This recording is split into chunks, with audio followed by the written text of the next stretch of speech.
to as much from the mid-range like you just saw Ken do. That's Right. something that Ken is almost unique at in this game. Oh, okay, but the risk.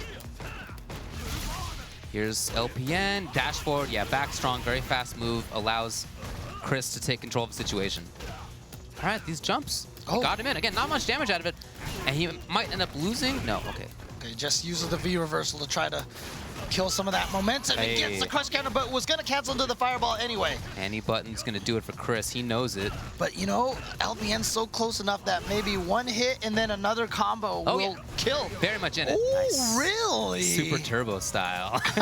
Mashing that jab. Boxer comes running in. Nope. Wow. What a gutsy way to try to finish that round off. Oh, beautiful reaction. LPN played safely. And not there. Sometimes he plays safely, and it's just really hard to know when that's going to come versus when the risks are. EX, again, so much damage and stun has come from that. Now ChrisT moving forward. Oh, got red that time, though. Got thrown out of that run cancel. Run cancels. Oh, nice interruption. Gonna get some good damage, put him right back in the corner. Oh, that's not safe. And yes. LPN is gonna take the lead 3-2. Yeah, again, very similar to how it went for LPN playing against Julio. Very similar. Yeah, almost exactly the same. Yeah, Almost. he went up 3-2 last time. He Yeah, did. you're right. Yeah, yeah. Now it's going to be on ChrisT to make the 3-3 happen, which is how it worked for Julio.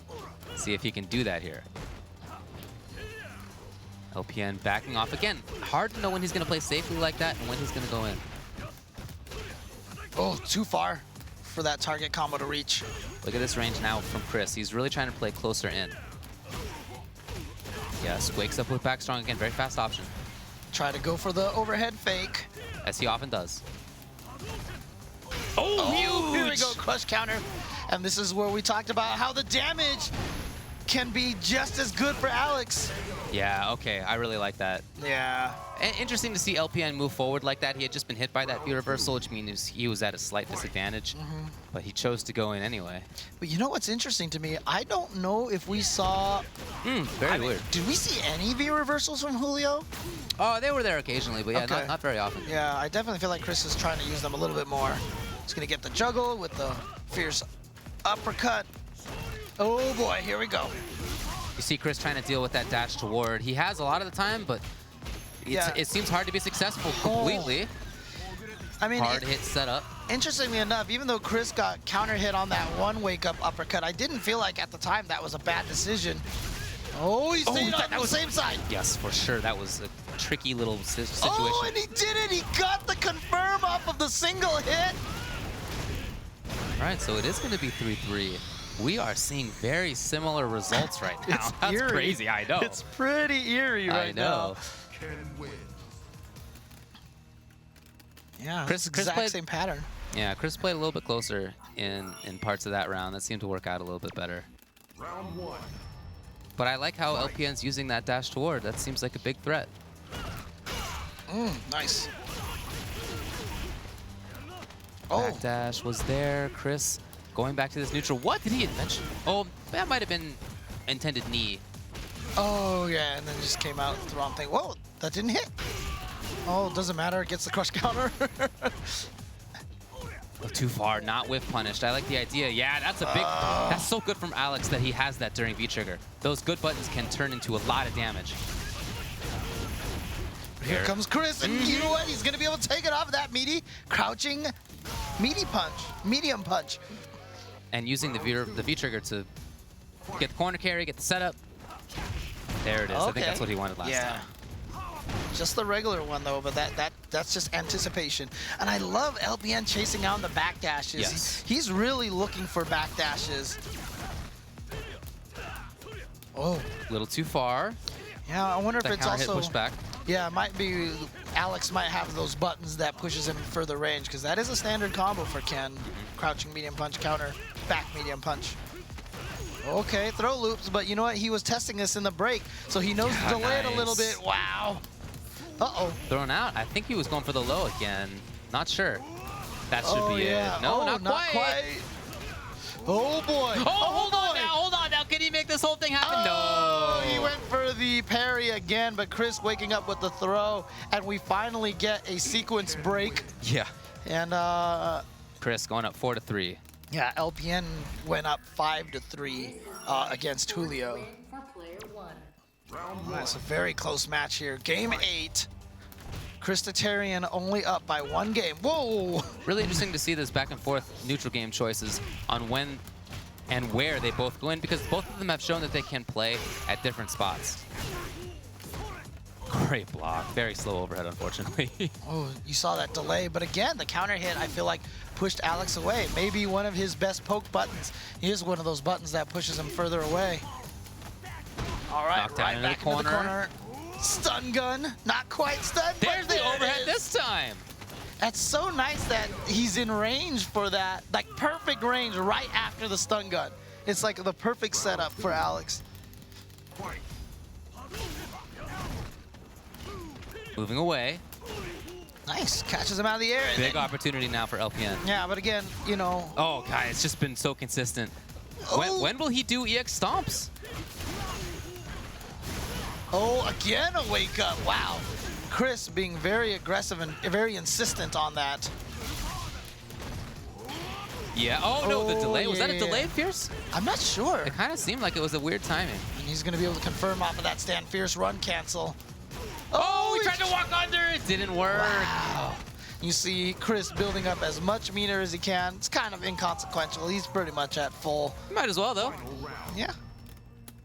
One hit in the critical art is definitely possible now. Ooh, what a beautiful jump. Ow! Wow. Just like that, those 2 bars were gone. Yep. So much for built up meter. Oh, Wow, all the 3 of them? time! Okay, very important Dragon Punch right there by ChrisT. After LPN did some sick stuff, he tried to go in and make it happen, and that's when you can really blow people back. ChrisT with no confirm off of that counter hit, crush counter, stand roundhouse in the run Look cancel. at this. Look at this. Oh, left counter poke. That's what we talk about for Ken. Those counter pokes. Oh, and he just did it? So this is going to be big damage now. Might be it. EX, and that is going to do it. So ChrisTitarian's going to go up 5-3. Okay, now we're going to see the reverse of how it went for LPN last time. He was up 5-3, like you That's mentioned, right. and the game before the break, which is what we're going to be playing now, is a big one. Do you end up at 6-3? Are you down that much? Are you up that much? Or is it 5-4, which is very close and can really still go either way? This is a huge swing game. Oh, nice. Just throwing afterwards. Pressuring right up close. I think that was a great Dragon Punch by ChrisT. He's good at that too, by the way. All the way to the other corner. And goes Finally for the the overhead. overhead. Yeah. The actual overhead, not just the fake. It's interesting because, you know, I felt like Julio was doing better against LPN when he was playing the neutral better. Oh boy. But Are we seeing some different stuff out of LPN right now? Oh, yeah. This is very offensive style. that's it right there. It's a stun. That's so good to play that really strong offensive style, and then when the opponent's getting up, oh, no, I'm defensive, I'm patient. Yeah. That mix-up is hard to deal with. Oh, he tried to back throw him. He wanted the corner, but he did it a little too fast. What a All round. right. That was perfect by LPN. He had the defense, he had the offense. Can't start every round with jump toward, though. Patience now by ChrisT, same by LPN. But then all of a sudden just throwing out 2 runs in a row. Explosive, yeah? But it's just like you said, it's that transition between offense and defense and when to do it that throws the opponent off, that Yeah. makes both of these players so strong.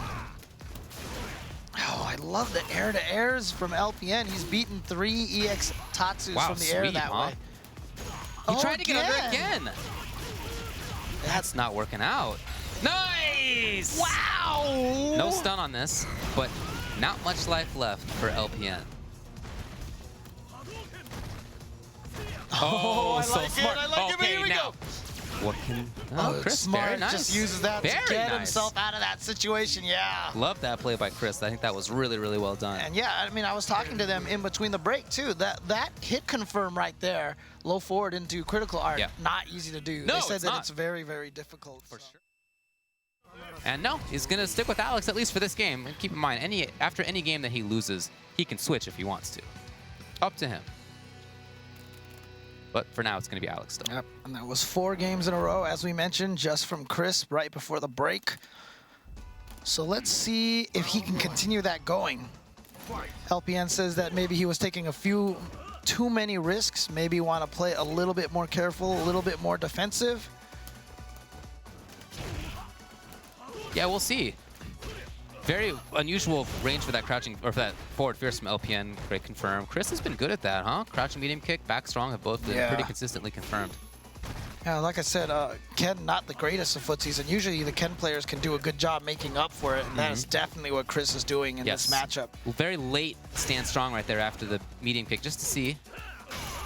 Again, that counter hit crouching medium punch, not comboing into the back medium punch. But again, many buttons from LPN. That's why it didn't combo, because there was a counter hit. So LPN still doesn't seem to me like he's made changes as for when he's going to hit buttons. Right. If anything, I noticed more buttons at different ranges in that set, in that round.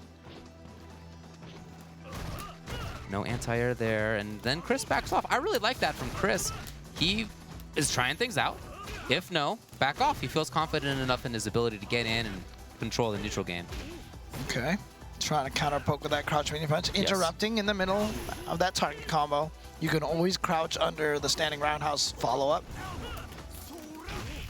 Okay, gets the back throw and tries to keep the pressure.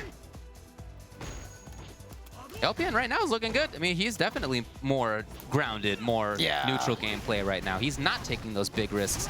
Pretty safe elbow as he approaches, and then backs off. So he's doing the good job too. And there's the anti-air. Super late, super far away, and now ChrisT is a big threat. Low. Yes, it hits. Okay, one more. Where can he go?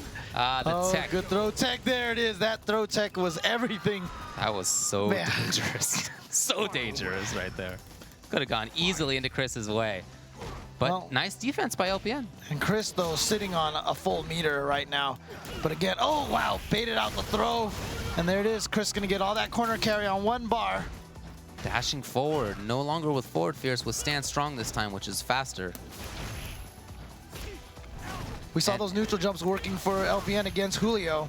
See that delayed crouching jab right there? It was not with the same timing as before that was getting Dragon Punched. So now if there's an immediate Dragon Punch coming out of ChrisT, that might not work. LPN dashes up, does get the strong again. So we're seeing, again, those different options. Oh, wow, so good. Here comes ChrisT. Looking for big buttons. And why not? LPN has tried it so often. LPN has been so buttonsy. Okay. Tried to get the whiff punish, not too credible. Oh, there it is. It's got the anti-air, and LPN holding true to his word, going to be playing a little more solid defense, a little less crazy, and he is going to take this game and end ChrisT's current 4-game win streak. At the start, in that first round, it seemed like it was the same style, right? But no, in the last couple rounds there, it seemed like he did make the changes that he alluded to when you had the interview. It's good. Good to see. Yeah. Sometimes, you know, when you talk it out like that, it kind of helps you remember it yourself. Yeah. You know? As we mentioned, you know, it was really the players that wanted to kind of have this talk in between, in the middle of the set. Yeah, and it seemed valuable because almost every time there's been a change. Yeah. For one player or the other. So now here's LPN playing this neutral game. No zoning, obviously, out of Alex, but he can control with pretty big buttons, and we've seen the air-to-airs and the anti-airs, yes. Oh, wow, just walked into it. Was that jab? Dragon Punch? Oh, I'm not sure. Not upper body invincible. The patience. Whoa, wow, great crossover. ChrisT. Just got right over him at the last second. Giant corner carry. Oh, but the wake-up stand leg punch is going to counter hit. And look at this. LPN now 3, what, was that 2-1 in the last one? 2-1 in the last one. Oh, it was 2-1 in the last one. Okay, okay. But I do think it was 3 rounds in a row because I think he started the last one down 0-1. Yeah, you're right. All right, crush counter on that sweep. Just gives him a chance to dash a bunch of times. Push him forward. ChrisT really trying to poke at a closer range right now. That's kind of how we saw him play towards the end of the set before the break. Yeah, I definitely think that was a missed air tatsu. There he gets it, but LPN getting right under it, and then a wake-up back throw from ChrisT. Oh, look at that aggression from LPN. Oh, the delay. Oh, yeah. Yeah, nice work. Not quite enough, though. The low. He's made that a credible mix-up. You know, that overhead or the low. Of course, there's more damage that comes out of the low. You can see it right there. But the overhead, low game, he's making it work. Yeah, especially when that next hit is going to stun you or kill you. Right. Then it just doesn't even matter what, you know. Yeah, for it's sure. scary. Too far, and lovely whiff punch. Yeah, you see ChrisT walking backwards to make that boot whiff. That's something he even talked about with Julio, and he put it into practice right there. That's always good to see. Somebody says something, and then they do it. Not always easy to do in a fighting game. It can be easy to lose track of that stuff. Dude, it's hard to do in anything. Give advice to someone and then actually do it yourself. It's true. It's always easy to tell people, you should exercise more, and then like you never exercise yourself. You know, that's the way it works. That is particularly poignant for me right now. Oh, I was thinking more about myself. But in any case, we're just sitting here talking about it. They're the ones playing. Yeah, so. yeah, absolutely. And it's much easier to recognize things like that from the booth, I'll tell you. Yeah. Fishing around, I still love the fierces. A read that ChrisT has been right on the whole time is that LPN is a buttons kind of guy. In fact, LPN himself said the same thing, and he was worried about it. And he wanted to take steps to redress it. Right now, he's not. And it's really hard. So we saw, in the last game, LPN was playing a lot more patient. I'm sorry, the previous game to that, the one that he won. Yeah. He was playing more patient, just like he said. And now it feels like he's kind of gone back. It's so easy to regress back to what your comfort zone. And a lot of times your comfort zone is what kills you in fighting games, you know? And that's what makes a player a tournament winning player versus a gatekeeper is your ability to pull yourself out of your own comfort zone. ChrisT trying to apply that pressure, but is this that range game? Is this that patient game from LPN? No, try to press buttons. A perfectly timed stand roundhouse by ChrisT. Yeah, blows it up. Yeah, I mean there are sometimes where you do try to implement the right plan, and your opponent still outplays you. Sure, yeah, just because you change your plan or do the plan you think is right doesn't mean it's gonna work. Exactly. Oh wow, light kick into run cancel.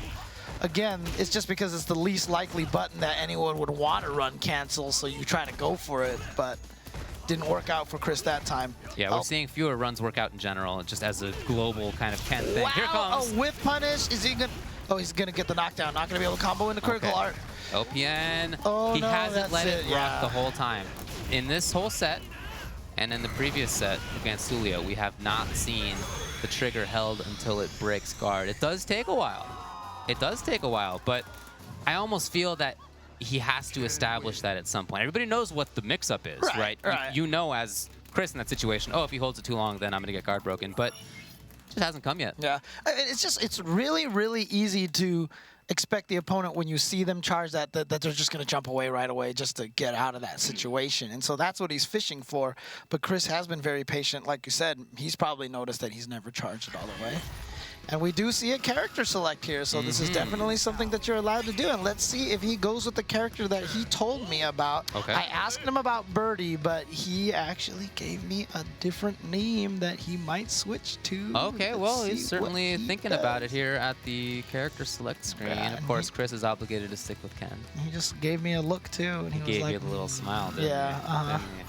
Oh, no, he is going to go with Birdie. Okay. Interesting. Okay, so here's the character that he said to me will remain a secret forever. You mean not on the mic? Some of you guys talked off screen? Yeah, Okay, all right.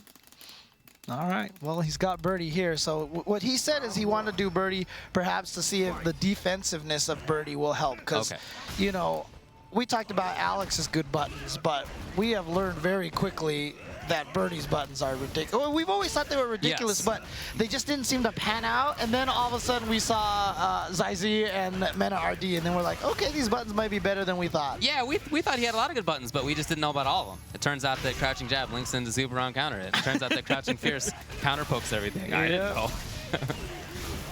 All right. And there's some good damage, and now throwing that banana. And that was the other interesting thing that we saw from both Mena RD and XsK or XYZZY. XYZZY, yeah. Is that they would use the banana cans as walls to move forward. Not as defense, but to protect their space so they can go forward. The jump backwards, though. Oh, wow. Interesting timing on the headbutt. LPN. Oh, he can get a punish. No. It's Again. so weirdly What's hard going to on? punish that. I know, it's funky. Oh, yeah. Oh, no. Not a great jump timing. That he had not really established neutral game control. Instead, he had been walking forward pretty consistently. And that's a sign of the opponent that you're going to jump eventually. So this change so far hasn't really paid off, but if it's going to pay off anywhere, it's right here in the corner. This is so much damage available to Birdie. Yep, still just harassing. I mean, is that a range where he can anti-air? No, it doesn't even come up. And ChrisT just willing to show that he's going to uppercut in the middle of those button sequences. It's not safe, and ChrisT knows. Oh, tried to anti-air way too late. Is that it? Not quite. Almost. Jump back. Yes, of course. ChrisT takes it. Now it's bad news for LPN.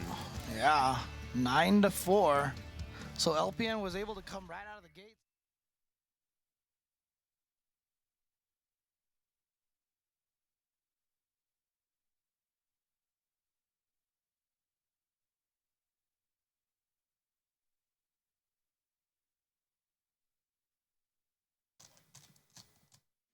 Us.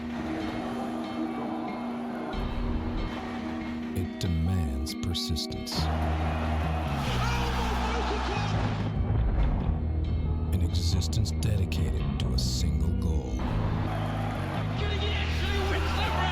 The willingness to sacrifice what you have for what you will become.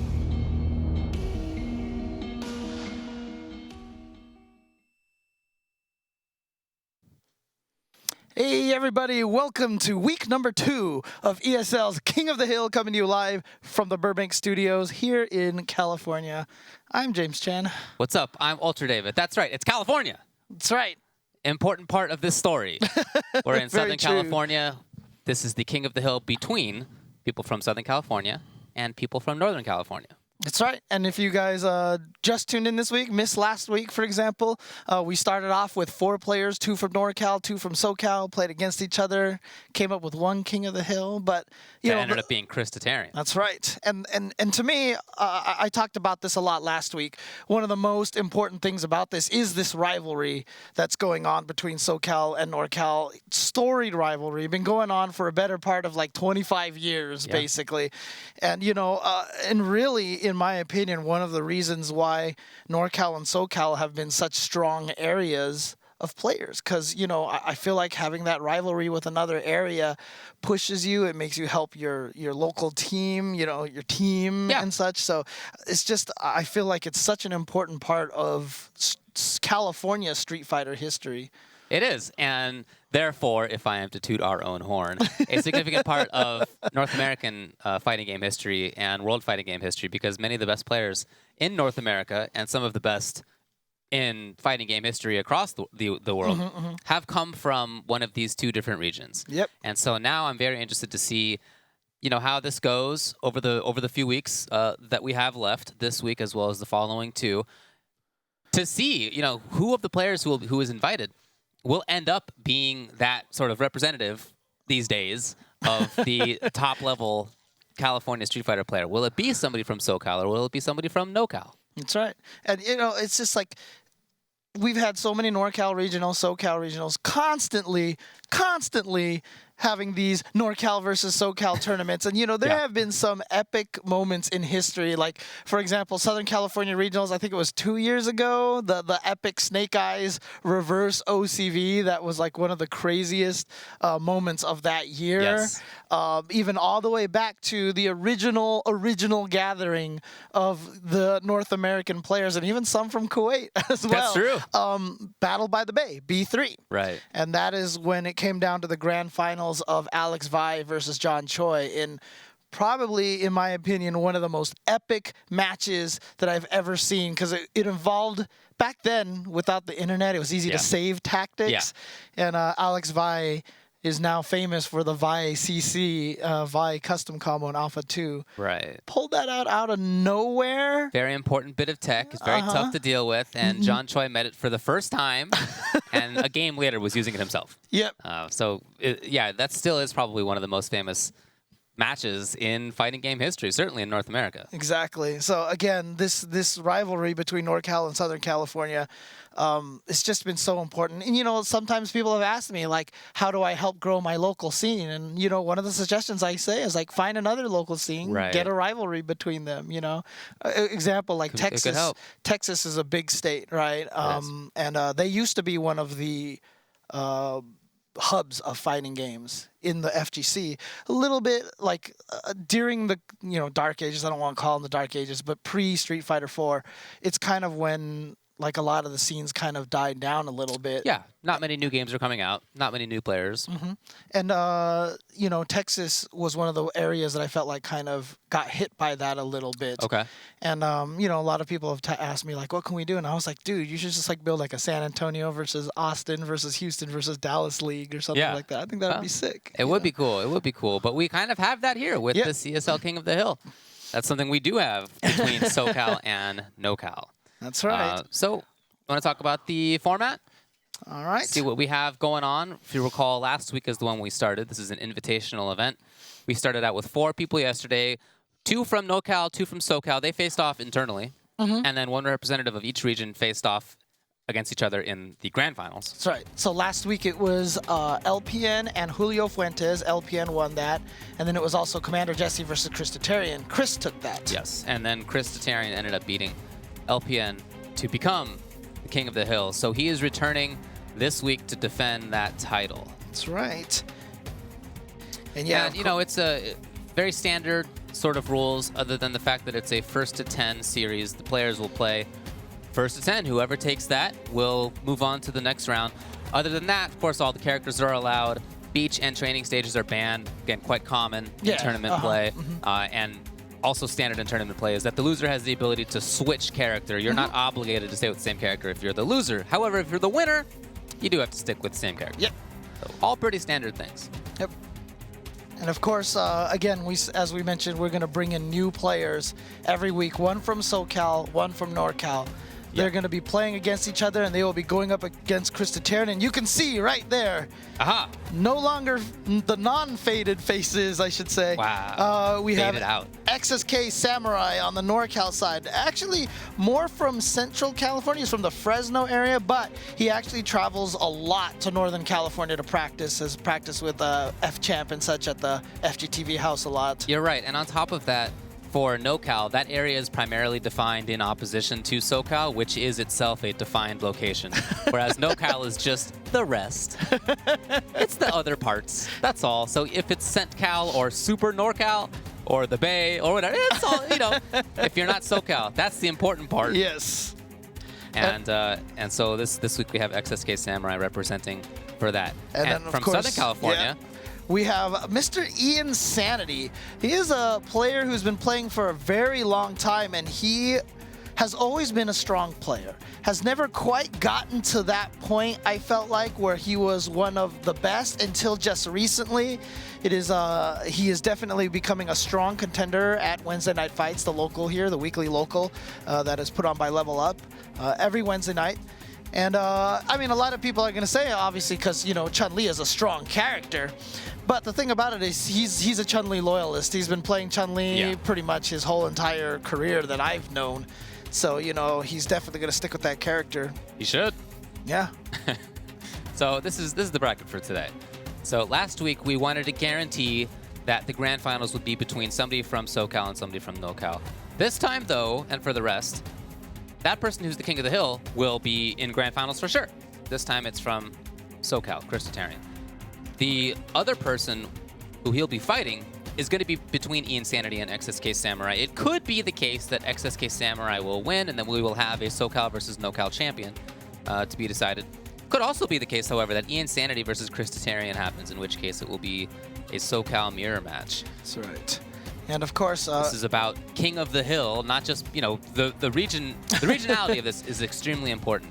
And I think for XsK Samurai, I think an extra reason why he wants to win this is because you don't want the grand finals of this NorCal versus SoCal event to be SoCal versus SoCal, which is a distinct possibility. So he's going to be really trying to fight against that. Yeah, well, one thing I will say about XsK Samurai, though, is that he's, as we mentioned, Iansanity's been playing for a while. So is XsK Samurai. And in fact, he's had really strong success. In fact, one of the first standout times he came out was he went to a tournament. This was early on in Street Fighter 4, and he beat Mike Ross. And you know, I know a lot of people are like, oh, Mike Ross, you know, what's the big deal on that? No, I mean, look, Mike Ross, obviously 4th place at EVO. He was a very strong competitor. There was a brief window in that man's life where he was relevant in the tournament scene, and this was part of it when Mikey beat him. And you know, he's been good at every game. He excelled at Marvel vs. Capcom 3 as well, and just recently took 2nd place at the Fall Classic, getting to travel a lot more. He is a very, very strong player. So it's actually, for me personally, I'm like super excited to have him here to be able to represent. You know, I mean, he could have been SoCal, maybe. Again, it's SoCal and the rest, etc. We should just call them SoCal versus other Cal. Wow, etc. Cal. Etc. Cal. There you go. And Cal. Because, you know, the interesting thing is, like, even San Diego tries to separate themselves from SoCal. They do sometimes, although sometimes it's the rest of SoCal that wants to be as jerky as possible, and we section ourselves off. Yeah. XsK Samurai is an extremely strong Ryu player, as you were talking about. The thing that I am, you know, most impressed by in his game is that I feel that he has control over the Fireball, Dragon Punch game in a way that very few people do. It might seem like it's an easy thing to do, to throw a fireball, but in fact, one of the toughest things to do in a Street Fighter game is to competently throw your projectiles. Know when to control and where is safe, where to take the risk in throwing it, because it's quite risky, and the payoff for it is often not that high. So it's not an easy thing to do, and yet I feel like he is one of just a small handful of people who has managed to do it. Wasn't he one of the only people who stuck with Ryu after all the Ryu players went to Evil Ryu? He ended up going to Evil. He did? Okay, yeah. Fair enough. That was Street Fighter 4. But even, you know, in Marvel 3, extremely strong player. He was doing it with Magneto, a character that, again, is this kind of all-around sort of character in the same way that Ryu is. He's more kind of the Ryu of that game. So he is so good at playing characters both defensively and offensively and switching between them, and he picks Ryu, a character that's really good at doing both of those things, switching well. It's a character that a lot of people think is actually suited to fight Chun-Li in this game. Can do really well, he can parry air legs and such, but let's see how this is going to go out. Our players are at the couch right now, and they're ready to play. They're ready to do this 1st to 10. Yep, that's right. Please make sure that you follow ESL. There you go. Twitter.com/ESLSF. And, of course, subscribe to the thing you're watching right now, which is twitch.tv/ESL. But also pay attention to twitch.tv/ESL_SFV. Yes, that is correct. Or SFV, excuse me. Yeah. Of course, and you know, the two of us, as well as Sajam and Tasty Steve, we put on a lot of shows. Well, we stream a lot, and on Tuesdays in particular, in fact, later on today, we do something called the Tuesday Show or the Ultra Chen TV Show, however you want to call it. It's never left Tuesday Show, but you know, we talk about all fighting game information, results, you know, upcoming patches, our opinion on even like FGC goings on and such. Yeah, what's the drama and what's the news and what's the strategy? Get all your FGC information condensed in one location every Tuesday night. Yes. Tonight indeed. And also check out Controller Chaos. The winner of each of these weeks will get a trophy in the form of a Controller Chaos customized Mad Catz TE2 stick, which has been customized with ESL motif. So that's super sick. Yeah, but I mean they're getting $500 already, as but well as that. This is cool. Like this is like really a trophy. Cool. This is like something that you can keep and be like, look, I won this. You know. And if you'd like to win one, you also can do that. People watching at home, if you follow these two things, ESL SF and Controller Chaos, you have a chance to win that custom fight stick. They're going to be tweeting a picture of that stick. So you can take a look at that thing. It's something you're going to want. Yeah, for sure. All right. So as we mentioned, our players are going to be Iansanity from Southern California going up against XsK Samurai from Central California, representing Northern California, it is definitely going to be Ryu versus Chun-Li. I really have any doubts that we're even going to see either of them changing characters at all. Yeah, I would be really surprised, right? Yeah, you mentioned second place at the Fall Classic. I'm always happy to see XsK Samurai travel. Extremely strong, competent player. And yeah, the matchup is an interesting one to talk about too. Ryu does, you're right, have more to say in this matchup against Chun-Li than many other characters do. Yeah, and of course, Iansanity from Southern California. We definitely saw him a lot at Super Arcade when Wednesday Night Fights was held there for many, many years, and still continue to do strong even at the esports arena, the new venue. And yep, it is definitely going to be Ryu. Well, it's going to be Chun-Li versus Bishaman? Yeah, it looks like, yeah, kind of. No, it is going to be Ryu, decked out in his samurai costume. Looks like it's had a lot of use, too. Not wearing this thing for the first time. A lot of people said that the Halloween costume should have been Darkstalker's characters. Oh, that I think that would have been sick. But this is definitely reminiscent of Bishaman. So, oh, yeah. Like I mentioned, the Fireball game is really something impressive to watch when it comes to XsK Samurai. Keep in mind as well, this is a first to 10. First to 10s often have in their first couple of rounds, first couple of games, a lot of testing going on between the players. So you're going to see things, or you might see things anyway, that you might not see later on, but the players want to either establish or test now and see if it works, and then give it up. So And we've there already it is. seen 2 Dragon Punches Yeah, out of XsK Samurai on the right there. In the midst of poke strings, yeah. So that's going to be very important for Iansanity to keep track of. And also very important for XsK Samurai. Wow, we've already seen a couple of parries. Yes. So it seems like he's going to test himself out, see how well he can implement the parries into his game. It's the reason why a lot of people have Ryu in their top 2, top 3 of the tier list, because they feel like the parry is eventually going to become a really powerful option select tool. He also just has really good mid-range control. He has good damage up close. He has good defense. There's a perfect example. Look at his conversion, too. Typically, that is such a low-risk idea. And right there, you saw that parry come out there. That is the result of something that we saw from Tokido at ESL's Brooklyn Beatdown. He would do a couple of meaty buttons, and then all of a sudden you'd see a parry come out. And some people actually took to training mode to figure out what he was doing, and they figured out a really cool option select to counter wake-up buttons from opponents using that tech. And I think XsK Samurai trying to implement it himself. Yeah, he's always been good about the tech side of things. That's been one of his strengths, I feel. Right now, he's really... Oh, missed.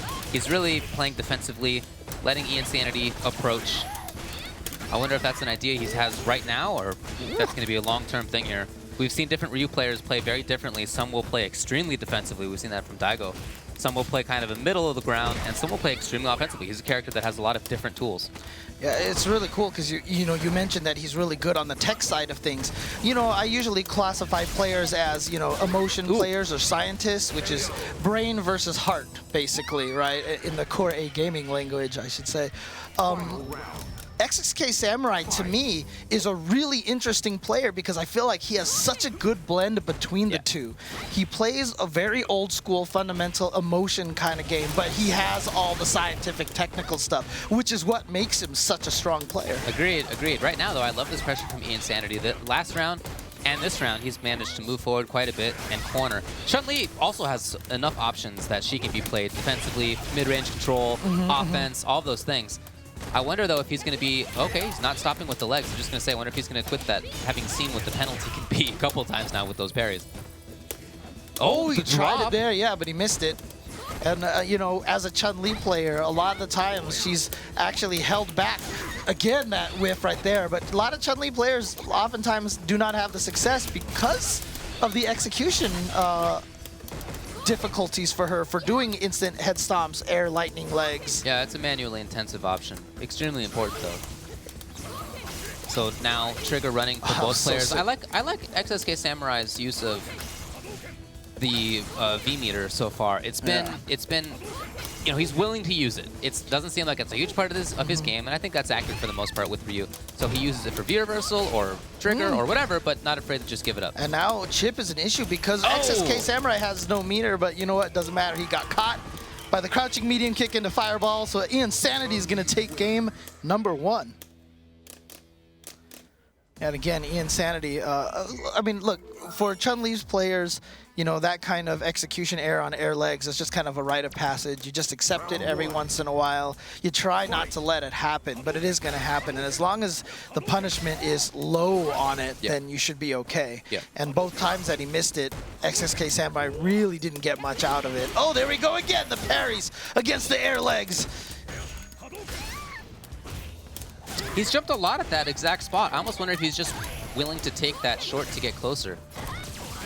Yeah, I mean, it's not a huge amount of damage. And, you know, it's funny because as good as an anti-air that button is, you know, and some other standing light punches, people still jokingly call this Jump Fighter 5, you know? Jumps are still legit in this game. Yeah, absolutely. Oh, yeah, a little bit too ahead of himself. Oh, no bird kick. Might have lost the charge in the middle of there somehow by accident. And here's the defensive play from Samurai. Just play patiently. Oh, he gets caught. Iansanity not dropping it this time. He can pressure. No, very patient. Okay, EX Fireball. Catching her now down to no health. Wow, the timing. Just trying to use that V reversal to get some advantage. But was not soon enough. And there it is. Iansanity is going to sneak up with a crouching medium kick in the EX legs. Now, you know, one thing I don't want to, you know, discredit any of the SoCal players here, but obviously a lot of these NorCal players are traveling from Northern California on plane here immediately. Oh, there it is again. Parrying that air bird legs, then baiting out the EX spinning bird kick. Big damage for Look at this. Mikey. Oh, he did it again. Okay, but he had trigger. He was just going to buffer it in. Is this it? No, he saved meter. Could have been. Oh, boy. And now Iansanity has a chance. Got to break that wall. And you know what? That is... Oh, okay, just a counter light punch. But yeah, again, a lot of these players, you know, they fly down here, come immediately to the studios to come and play these matches from Northern California. So, you know, definitely a little bit more fatigue on their side. But that's why these are first to 10 sets, you know, because a fatigue like that can definitely hurt you a lot more in a quick 2 out of 3 situation. Forward movement still from Iansanity. And no anti-air. There it is, though. Very nice patience on Iansanity's side. The big damage, the knockdown. He has super. Yeah, he's playing really well. One more hit. And I like that he's going there. He gets the... Wow! I didn't think that throw was going to be enough to stun, but it was basically just enough. And there it is. Iansanity going to take game number 2. Both of them have been 3 rounds, if I'm not mistaken, right? Yeah. Yep. And in fact, they've won the same rounds each time. But oh, yeah. we have a pretty small statistical sample pool so far, so let's, we'll see how that goes. Wow, 3 games in a row that are 2-0, and the guy won both the rounds first. Whoa! Yeah, exactly.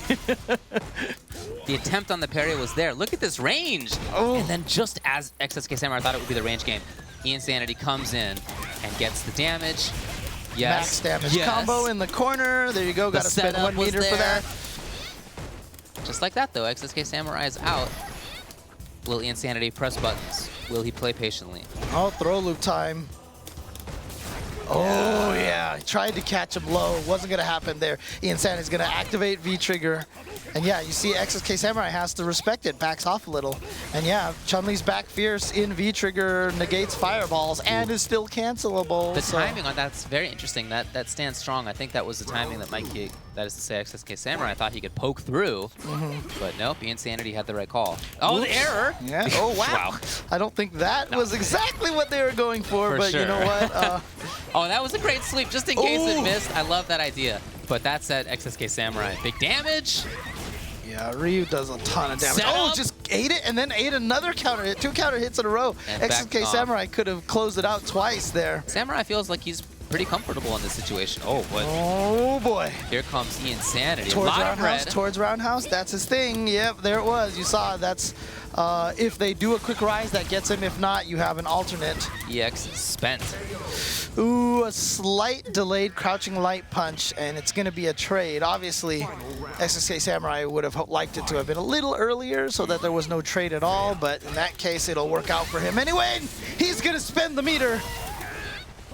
And then right back to the mid-range control. He doesn't really bother approaching much. Not that you get a great meaty setup there, but he, you know, could have moved forward, decided not to. Yeah, as we Oh, mentioned. no cancel. Oh, that was probably a parry attempt. Now there is startup. Oh, he's got the jump over the fireball.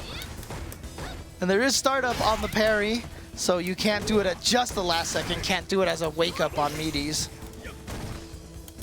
Samurai just hoping to find 1 or 2 more hits on this. Oh, the parry, the parry! that was And he sick. tried it again. Yeah. I He tried to respect keep that. it going. I respect Of course. that. Yeah, The way that the parry works is that you can cancel the parry itself into another parry, but nothing else. but nothing Yeah. else. So if you're expecting the opponent to continue to press buttons to hit you, you have to press parry again in Yeah. advance. Mhm. And that's, I think, what XsK Samurai was looking for. Iansanity had the mix-up on it. But XsK Samurai takes the game. All right, so we're at 2-1. If I remember correctly, last week, most of the matches were won around like the 10-6, 10-5 numbers. Nice move. Let's Oh, see no, if- drops. Iansanity and XsK Samurai can keep it a little closer this week. Yeah, I wouldn't be surprised to see a very close match on this. I like the delayed timing from XsK Samurai on those meaties. Oh, Ooh, and now this is look a lot at of this. damage on deck right here. Yeah, you can definitely see. And then patience. The I ti- love that XsK Samurai is willing to do that, just to play patiently. Yeah, and it's really the timing of his buttons that I felt like that have changed between the first few games. As soon as that V reversal was there, he got the space. And this is part of what I'm talking about. That fireball timing right there is an unusual situation to throw a fireball in. When you're close enough, if the opponent were to jump in advance, you're going to get punished big time. But they typically don't, and so he was willing to throw a fireball in that situation. I mean, I've always been told by the best fireball throwers like John Choi, like Alex Vi and such, you just have to view the fireball as a poke that has a little bit longer startup, but doesn't ever go away, Yes. right? But that's how you have to use it in footsies. A lot of people think that you throw fireballs from a screen away to get them to jump at you, you know. But really, it's just a great poke. It's a good check, and it doesn't go away. And again, back to this mid-range stuff. Iansanity's got to find some way to get back in. This is potentially how to do it. But you see how few overheads he's willing to go for. It's been an extremely rare thing that he's brought it out. Oh, and what a timing from XsK Samurai to interrupt that forward dash. And we have our first 2-0 match. They've all been 3 rounds until just now. So there you go. XsK Samurai taking 2 rounds over Iansanity. And also tying it up in games, 2-2. We did have some that started out pretty even last week. None of them remain that way. But like I said, I wouldn't be surprised to see this one go the distance. And even knowing how many parries that he has to do based on Chun-Li's height, really good awareness from XsK Samurai. Okay, the knockdown here. Set up again. V-trigger cancel, yep. Trying to keep the pressure going. You know, the defense that Samurai's had has really kind of neutralized a lot of that V-trigger's usefulness.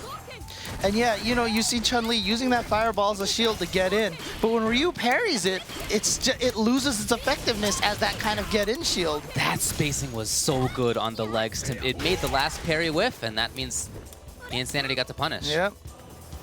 That was really strong. Ooh! Yeah, Again, big and stuff. knew that again, that he needed 2 of them, and gonna use the EX uppercut, the Shin Shoryuken, and that is gonna take that round. So right now, I feel like XsK Samurai has a lot of the momentum. It seems like he's definitely figured something out. And you know, in a 1st to 10, as you said, you can experiment more. So Yeah. you know, you can lose a couple. Oh wow, he tried to anti-air with the legs. Was that intentional? I'm not sure, but he's gonna get huge punish for it. Oh, took the risk. The old SF4 Sagat mix-up. Yeah, most of the time you can FADC it just in case, but not in this one. Yep. Iansanity did not believe that EX would be held until breaking. Okay. Didn't quite jump in time. The fierce to the face. So I like the mid-range stuff from Iansanity. I feel like that's been okay for him. It's when the game has become about him having to pressure XsK Samurai that he started to have some difficulty. That was good. Yeah, he was looking for the air legs, and that time he just did the regular jump. That's a mix-up that Iansanity is going to have to bring out more. Yeah. Oh, but a little too slow. Sweep. He Oh, could've- it was not there. He Yeah, tried. He went for the low forward and a bird kick punish. Just hit the low forward a little bit too soon. Didn't You're right. come out, and the bird kick just came out afterwards, unfortunately. So thanks to that little error there, Iansanity is going to go down 3-2 now. So he's at 2, XsK Samurai at 3. Again, that, you know, when it comes to Iansanity having to pressure, I feel like he hasn't quite figured out all the things he needs to yet. And it's a long set. He might be trying things out. He might be learning things. He did, you know, try the late jump, and that was a good idea. So it's not like he's out of it yet, but I do feel like that's been a problem. Oh, wow, did he chase down the read. Hard read. Immediate. I mean, look, he had a lot of life. Probably wasn't going to hurt him that bad, even if it was blocked. So kind of worth risk to take at that particular moment, and it paid off. He got the stun. It's also a message. That's a message that you send when you win in that sort of fashion. A meaty Dragon Punch. And that's a lesson that he wants to try to teach Iansanity about when to press buttons and when not to. And Iansanity, he can't take that. He can't take that lesson. You have to do what your character is good at. And right now, he's doing a great job of that. Oh, no! Ooh, wow, caught her out of the air. I guess it wasn't properly meaty timed. She was able to jump a little bit before towards Fierce got him. Oh, maybe it did work. He didn't pressure there. Maybe expecting a Dragon Punch. Oh, look at these whip punishes right now. Oh, that's going to be a conversion! I feel like everything is working out for him right now. The defense is there, the mid-range is there. Look at that timing on the block. Okay, that's a good read. Yeah. Iansanity has to try to build on this. Yeah, but see, it just, that, you notice how when they get to that middle range, well, Iansanity might actually be able to take this. Low. Good blocks. Just to build a little space. Oh boy, either one could take it with one more touch. The patience. I love that he's not going for the overhead here. That's such a risk in this situation. There it is. Oh, he went for the sweep. Wow. Very good corner control by Iansanity.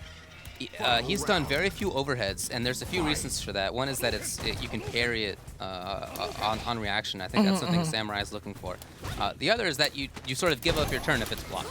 And instead, Iansanity was just controlling from that spot. He felt confident, and he was right. It's good to see. Yeah, the one thing I wanted to mention in the last round is, you know, if you just put yourselves, like, as a viewer into Iansanity's shoes, once you get into that weird mid-range game, like when you're playing footsies, you're both in neutral in that mid-range. Oh, nice! Iansanity's going to get the confirm into this critical art. I don't think this is going to quite kill. No, definitely not going to kill. So an opportunity, nice, no quick rise, and wow, he just does it! So wake up uppercut. Trying to whip punish there was. There it is. Okay. Fishing too hard. He had trigger himself, so if it had been blocked, he would have canceled it. Right. He would have gotten some advantage for himself. But Iansanity spaced it out well.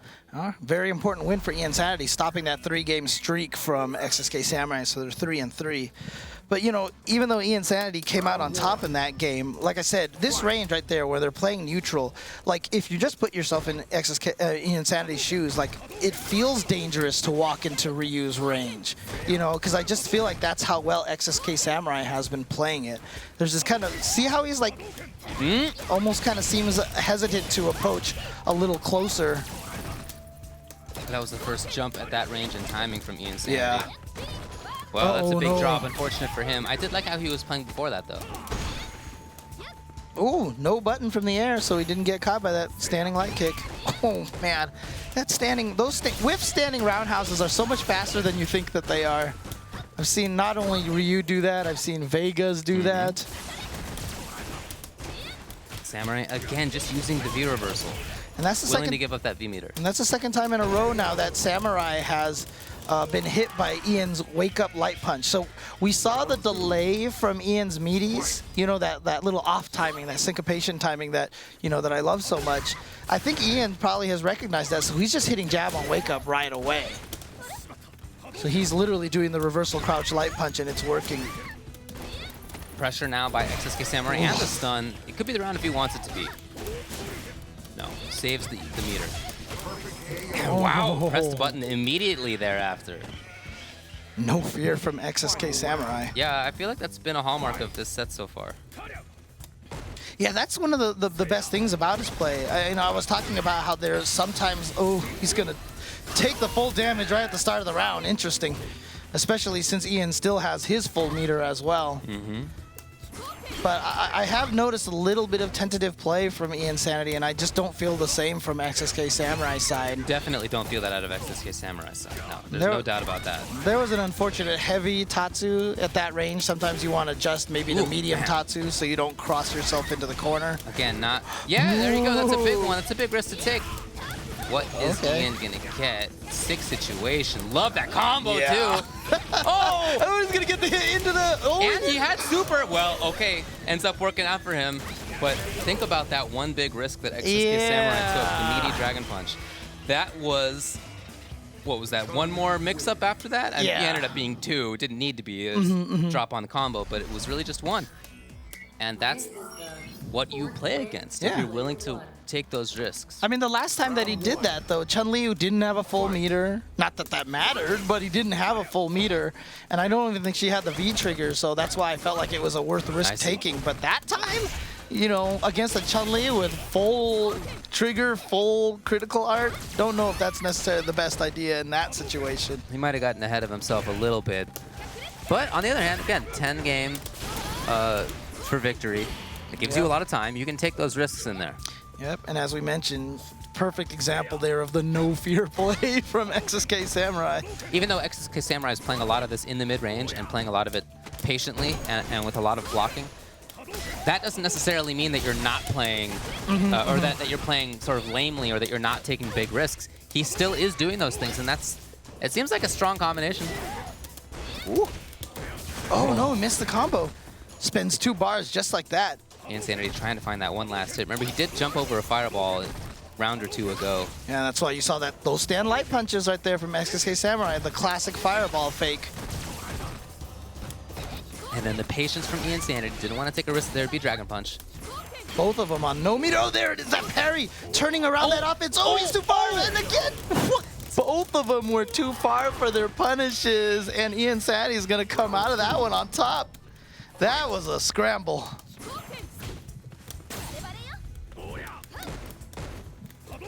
Right. XsK, will he pressure more now? Okay. Seemed like maybe that was the intent at the start of that round. Look at this, though. Iansanity looks like he's much more insistent. Will there be? Of course, there was. And now back throw into the corner. Smart. Oh, wow. They are getting... Yeah. Both, it's happening for both players, though. Yeah. Oh, that was a jump back throw tech, and the air throw actually didn't catch Ryu out of the air. I was surprised. Good block on the overhead. Here we go. Oh, yeah, he couldn't go for the meaty fireball because she had... confirmed. It was there. That's going to be the round. Yeah, if people are wondering how players confirm that so fast, you know, it's only fireball, right? Because then the first fireball throws the fireball, and then the second motion activates the super. And so basically, you just do that motion, and if you see them hit, then you hit the button, and that's when the super comes out. If you see it blocked, then you just don't hit the second button. But always make sure you complete the motion. I like this dancing right now by Iansanity. He's not easy to peg down, but although there was great anti-air again by XsK Samurai. This mid-range, I'm kind of struggling for a word for what to call it. It's not exactly patience. It's not exactly defensive play. It's more like waiting for the opponent to come to him and then making the big bet. Oh, isn't that? I think that's the term in Japanese. They call it like abare, I think. I think that's what it is. I'm not sure. I think that's taking a turn when it's not your turn. Oh, is it? Okay. You know what? I'm not going to use the Japanese terms, so. So he's going to throw the fireball and use the whirlwind kick. No, I'm kidding. Okay. Goes right in there with the air legs. Again, just 2 V reversals right in a row. Yeah, it's been almost all of his V meter has been spent in that kind of way. Good patience from XsK Samurai. And now the question is, can Iansanity approach? He does need to deal some damage, so he's doing what he needs to do at the moment. But I love XsK Samurai's defense. You see this? Yeah, he was not following... Oh, no anti-air, or it was very late, and that cost Iansanity. Look at that interruption. Yeah, XsK Samurai was walking back and forth. I mean, he was blocking, not getting baited by any throws. He was not getting shimmied at all. Then Iansanity finally goes in for the throw, and guess what? Throw tech. That's ridiculous. Great stuff. Round 1. Fight.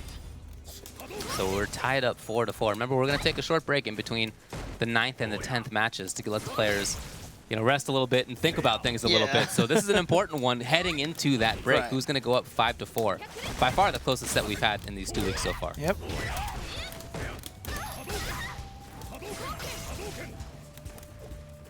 Now, I had talked up XsK Samurai's Fireball game going into this, but it hasn't been a huge part of this match. I think part of that's the matchup. Chun-Li has some tools to get around that.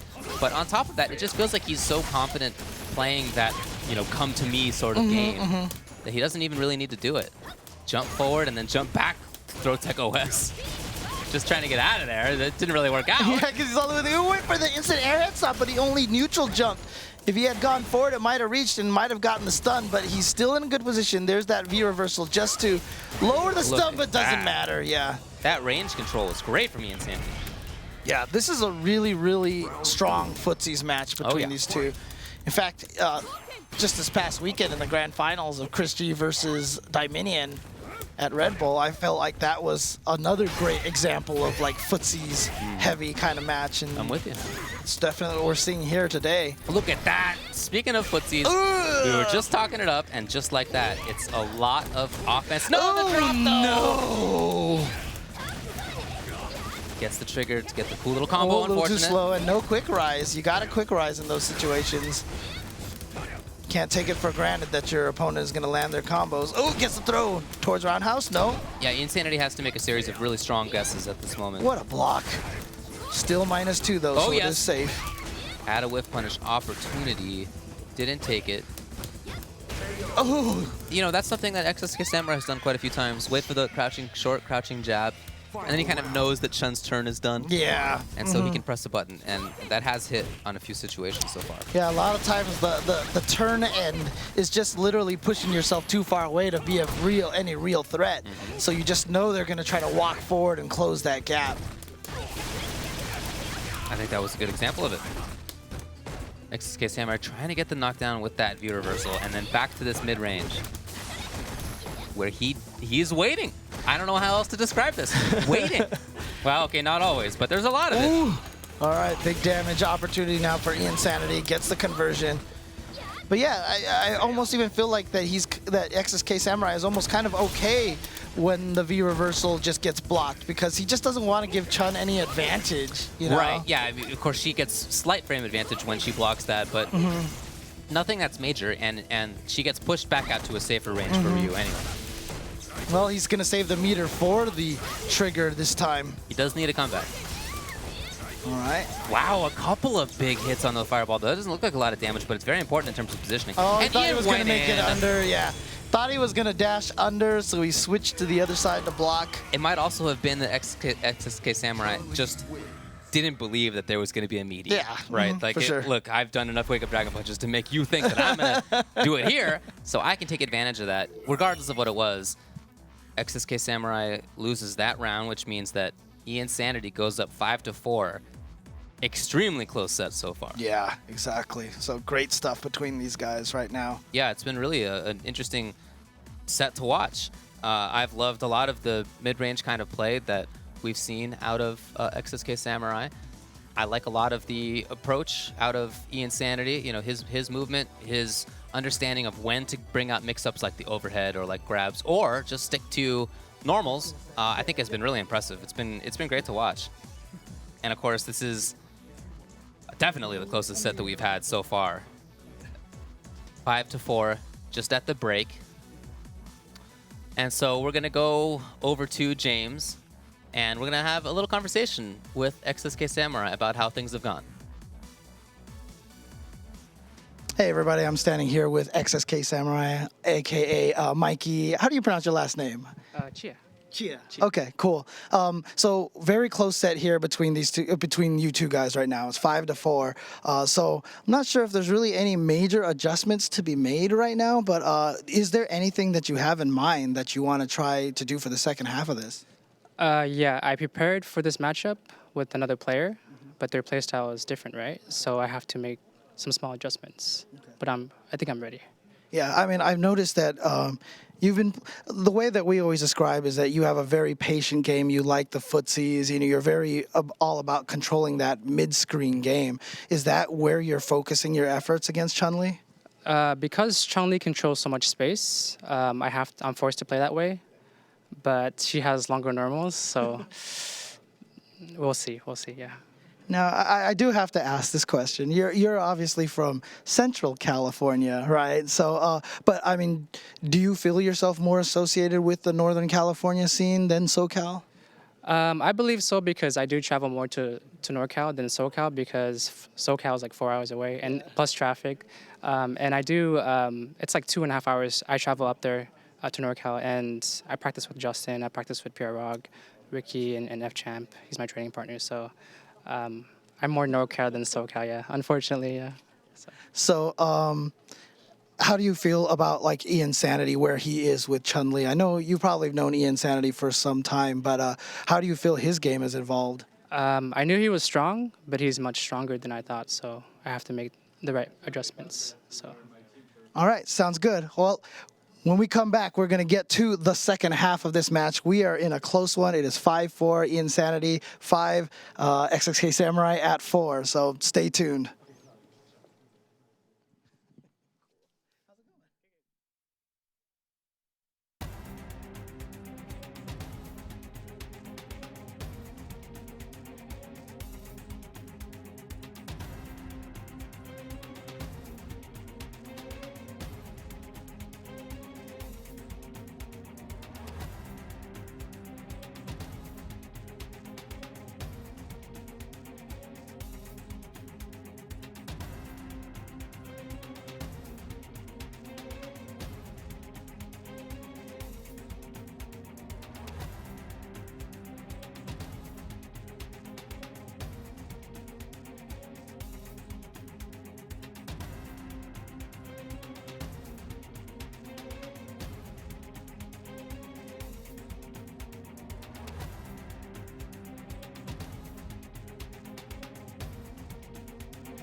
Get your team apparel now at shop.eslgaming.com.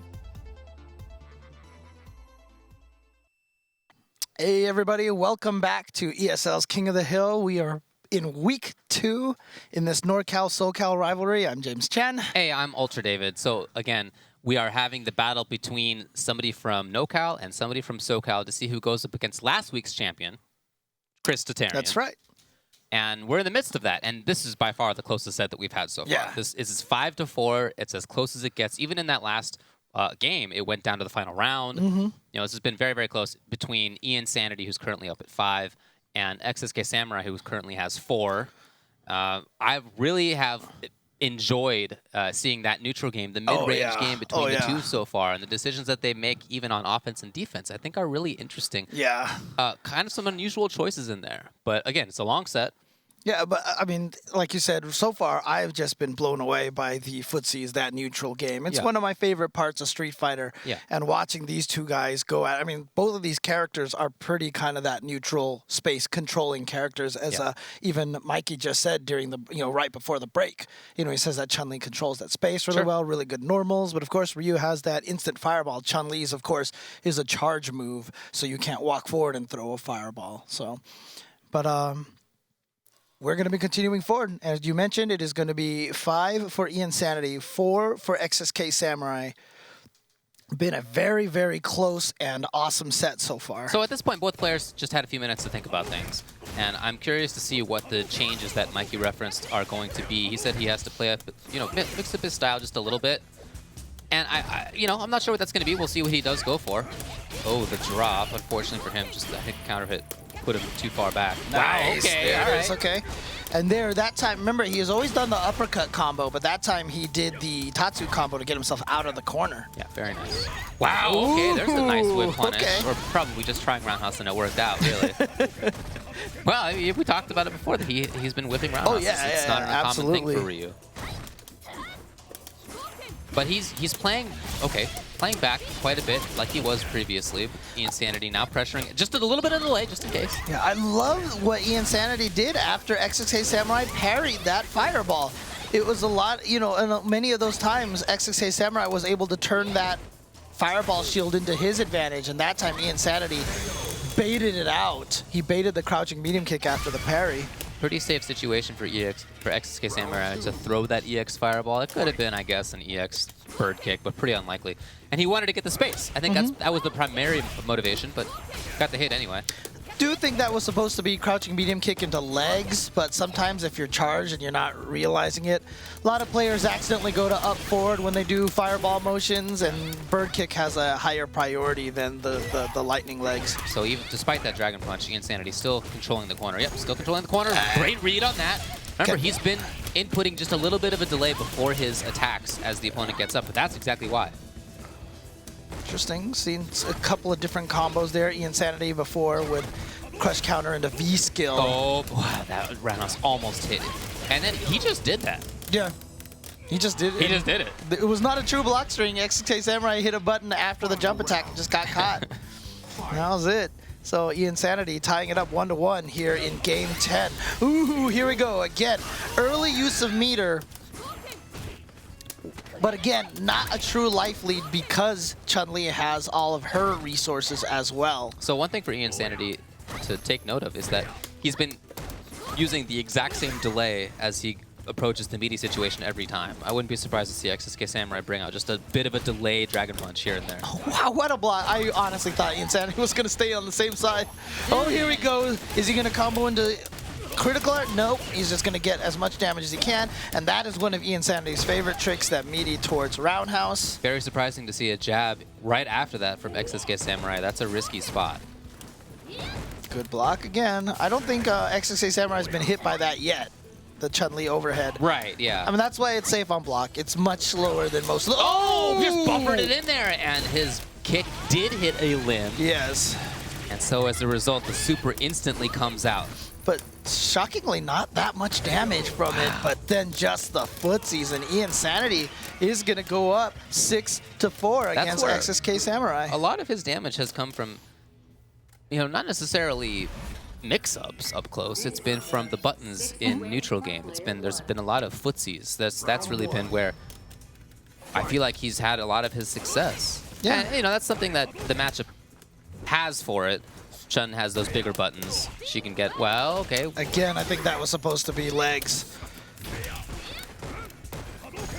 But yeah, I mean, that's kind of what XsK Samurai was talking about, Yes. right? When we went to the break, right? He said that Chun-Li has better normals, and this is where you're seeing that example.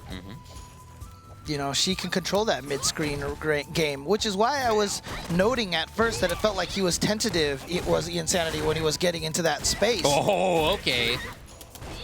Knew exactly when to take up that time.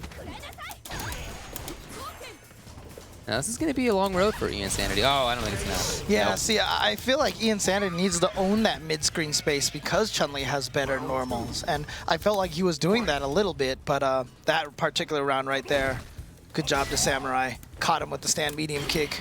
Oh! He was looking for the jump in this time. That wasn't the legs, and he expected that. And also, you know, the parry doesn't care what side he was on. Wasn't sure if it was going to hit left or right. Right. That's a punish. Oh, wow. Surprised that standing around. Oh, it can't hit crouching people, of course. Yeah. Jumps forward. We're really seeing more pressure out of Iansanity right now. Yeah, that's for sure. Okay, very different delay timing on that. That's good to see that he is mixing that up. Wow, okay. Oh, you just did it. He just did it, and it's not like he was down rounds or anything Well, like that. he had Denjin going, didn't he? At the time? I guess so, yeah. Yeah, so, you know, uppercut into super when that's V trigger's true, on that's there, true. it'll Yeah, just break yeah. guard. It's not going to be too bad of a situation for you, but it is a costly one in terms of meter. In any case, it worked out for him. Yeah, unfortunately wasn't able to seal the deal quite there. But not too much of a super meter deficit. Again, this movement forward from Iansanity. That's really been a big part of this set, is his movement forward and XsK Samurai's patience letting Iansanity move forward. It's true that Chun does have better buttons. Wow, although that was crazy. Stand on house hit there. But I feel like XsK Samurai has let her do a lot of that work. Yeah, and again, blocking Chun-Li's overhead, and even there in that nice little tricky reset situation. And there you see standing light kick able to anti-air in time. Oh no, that was blocked. Unfortunate. That is bad news for him. Easy kill here for XsK Samurai. Yeah, he really thought that was going to hit, and by the time he had realized it was blocked, it was already too late. He had done the critical art motion. Was a little too slow on his punish. So just as it seemed as though Iansanity was starting to run away with things, if he had hit that super, if he had hit that combo, it would have been 7-4 here. Okay. Yeah. Instead, it's a big swing to 6-5. That's right. That difference is giant. Yeah, the game separation hasn't been greater than 2, if I'm not mistaken. You're right. It's just been 1 or 2. So very close set between these guys. And remember, whoever wins this will be going up against last week's King of the Hill, which is ChrisT for a chance to win $500 and that beautiful Controller Chaos trophy. The little delay there. Wow, okay, he jumps forward. We haven't seen that very much from him. Looking for the crush, it didn't come. But again, put himself into the corner, which is not a good situation. He's taking this damage because of that. Oh, No, finally finally lands the overhead, but he does it at point blank, so it was harder to see. Yo, wow, right through. Right. Oh, wait. Oh, yeah, okay. Yeah, it's Sorry. XsK Samurai taking it. Yeah, very interesting. Just supers right through that. Smart. I mean, if you know that's not a true block string. There's a lot of sequences in this game that aren't true block strings that people get away with all the time. It's hard to react to the actual cancel, which is why you don't see a lot of people punishing it. But XsK Samurai just went with it that time, and it worked. Tried to get the whiff punish, not quite there. Will there be a risk? No, XsK Samurai believed that there was going to be the risk. Something like an EX bird kick, but it didn't come. All right, there we go. Gets the jump over the fireball. As the set's gone on, we've seen more and more air movement like that. I think Iansanity believes he's starting to get the reads on the fireballs. Part of why there haven't been many fireballs, I imagine. No. Trade right there, and that was a standing medium kick from XsK, so I'm suspecting that was going to be stand medium kick into V-trigger, into follow-up. Too far. Yeah. And Iansanity knew that. That's why he inserted the roundhouse there, just in case that sweep did what it needed to do. Yeah, you can really see the range, the control. Look at that! Wow! What a whip punish. Perfect for Iansanity. That's not a buffer. He saw that. Yeah. That was very much on purpose. All right, but he's down to no resources, and XsK Samurai not too far from building a super meter himself. I like the use of V-reversal there just to reset the situation a little bit. And now XsK Samurai with the jump but he got timing. in. No critical art just yet. He's gonna. Oh, here it is. That could have been. Oh, Wow, what this could have been in... Yeah? Iansanity. Oh, he got in. Oh, No! but he misses the uppercut into super. Wow, Oh, killer. that is unfortunate. That would have been 6-6 had he gotten that Right. uppercut into super, but he missed the cancel, and then the raw super came out. Very punishable, so that means Iansanity is going to go up 7-5. You know, normally you would say in a first to 10, you know, a mistake like that can be made up for, but we're getting late here in the set. And I do feel like Iansanity has kind of gained a little bit of the momentum, and so, you know, it would have been a nice ability to swing it back in his favor. See, he knew that time that stand light kick wasn't going to hit, so he didn't even try it. Yeah, smart. Oh, the miss. Not, well, okay. Ended up not being too bad for either player, really.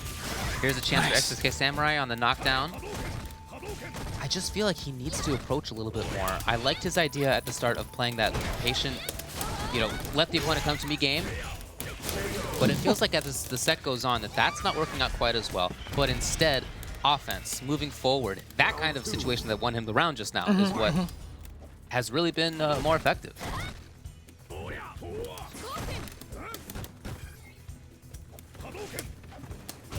Nice. Oh, jump back tech. And double sweep from Iansanity. Usually you do that, you're just hoping to sweep their late whiff punish, essentially. And that time XsK Samurai took the opportunity to try to gain space by walking, so he just walked right into it. Well, I like the idea of the forward fierce. That's something that he's been bringing out more. And that time you saw XsK Samurai bringing out the parry again. He hasn't done that in a while. Right. Yeah, he hasn't often had good opportunities for that even. Since, you know, a lot of the damage Ian has dealt has been mid-range stuff, it hasn't really been so much the pressure. Moving forward. Oh, wow, what timing! Very fast that thing option. is so fast. And the Iansanity just going to punish with the simple throw, going to take the round. Yeah, as simple as possible. So this is a very, very crucial round now for Mikey, for XsK Samurai. Starts it off correctly. Yeah, 7-6 versus 8-5. Those are huge differences. Oh, no V-trigger, yeah, because he didn't have it yet. Oh, but there it is again. Iansanity once again with a good jump over timing. And Chun-Li has a pretty floaty jump. She does. That really has to be a strong read on Ian's part to make that count. Wow, did you see that? XsK Samurai with a dash-up throw. I feel like that's the first time we've actually seen him try that. So maybe he's trying to be a little more aggressive on the footsie. Maybe he's recognizing that that Iansanity is playing more reactive in the footsie range, so he's trying to use that to jump in, dash in, and get the throw. XsK Samurai close. Iansanity taking advantage. No more resources for XsK. Dashes into it. No critical art. Gonna save it for hopefully the kill. Ooh, he went for a little bit of an okie doke. But okay, well. XsK Samurai just walked back, was able to get the offensive crouch, heavy kick to whiff, throws him, and yeah. 7-6 as a result. It Feels just much feels better, like, yeah. Oh, it does. It doesn't feel like there's separation. I think you mentioned before, 2 games has been the biggest separation. It's a great match between these two guys so far. It's really high-level play. Yeah, Great stuff.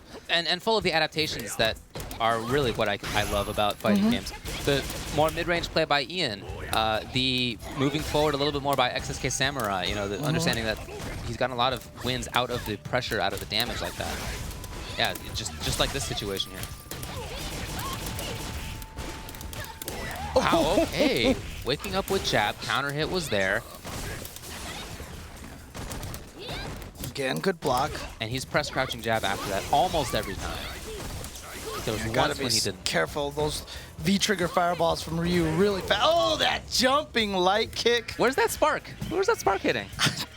That space above her Don't worry about it. chin. Yeah. Yeah, that jump short from Ryu is one of the best jump ins in the game. Oh, yeah. Right underneath him, it's very difficult to anti-air, even for something as strong as stand short from Chun. 7-6. Yeah. A little bit too far, and that was just beautifully spaced by Ian. Just outside of where that sweep was going to be. Gorgeous placement. All right, back to that fireball game a little bit, but It now just into hasn't the been corner. working. Yeah. That mid-range stuff has just gone Ian's way. Yeah, like I said, at first it felt like XsK Samurai had control of that space, but Ian has really kind of ripped that from him, and I like that because that is Chun-Li's strength. Of course. Oh, it's too far! That is bad news right there for Samurai. Ooh. Again, though, another chance. He just goes for a sweep. Okay, Yeah. save the super meter. You know, I was worried it might be too far for anything to connect, maybe. Yeah, I mean, definitely could have just done super, but Oh, right, yeah. you want to do that. Probably didn't think it was going to quite kill, and He's probably right about that if that had been his thought. now no more V-trigger. Just use it to get that sweep. Oh, goes for the That gives throw. her super. That's so important in this situation. 18 seconds left. That she now has super means that fireballs are unadvisable. It means that, you know, any kind of activation that's on a hit is, oh, it could have been super. Oh, what a whiff punish on the crouching medium kick. And again, you know, you're just waiting for them to hit a button. As soon as they hit it, you just hit your buttons. That's kind of how you whiff punish in those situations. It was just ridiculous reaction timing from Iansanity. Patience there by Samurai. No uppercut. Right, right. Not even a stand light punch. You know, Right. Ryu is one of the characters that actually has a decent anti-air light punch. Trying to build a little bit of space here as XsK Samurai. Wow, what a call out. Well, that's going to do it. That button timing was big, and just like that, completely different situation. Look at this. Orange now up for Iansanity, and there's the stun. This is gigantic. EX again, will he spend it? Yes, And he it's will. not quite Oh, enough. no. Oh, boy. Oh, boy. You're just like hoping that was going to kill. Right, yeah. I mean, he's still in a good situation, but Yeah, Insanity with no critical art. Yes, that's the first overhead I think we've seen connected from XsK Samurai. Not even sure if that was the first overhead we've seen in all 15 games. oh, to he be- had one earlier 14 on in the games. set. Oh, he but, did? Okay, okay. it's been quite a while. Yeah. He hasn't brought that out very often, of course, and just like that, it's tied up now. We are 7-7. tied. Oh man, this set so good. Crucial to notice where each player is standing, where they're moving to. Had XsK Samurai not done the Hurricane, he probably would have been able to punish that fireball. Really starting to, well, not even starting, but he's continuing to kind of mash stand roundhouse in that range, just in case. And sometimes it pays off. Yeah, and you saw right there that crouching medium kick, crouching medium punch sliding under the fireball, but it missed XsK Samurai. Not an accident. XsK Samurai has been throwing fireballs from a very specific range to make sure that crouching medium punch just can't get under. There it is, the jump in. Big chance now for XsK Samurai. He saved it. Kind of surprised. Oh, and he gets the throw, and there's the sun, and now... Okay, not gonna be huge. Okay, never mind. It is gonna kill. I didn't realize he had the V trigger. I didn't realize he had the V trigger ready for himself to go. And yeah, so Iansanity going up 2 games was just like a tiny bit ready to go up by 3 games. But XsK Samurai was able to pull that 1 round off, and now with a wake-up uppercut, it feels like XsK Samurai is now the one with all the momentum. It's back to how it was at the very start. Oh my god, and there he's showing that card again. He just went for the crazy uppercut in the middle of the poke strings, and it worked out for him. But now... Knockdown there, and XsK Samurai can go back to fighting at that mid-range. Missed the back gears timing, that's what he wanted.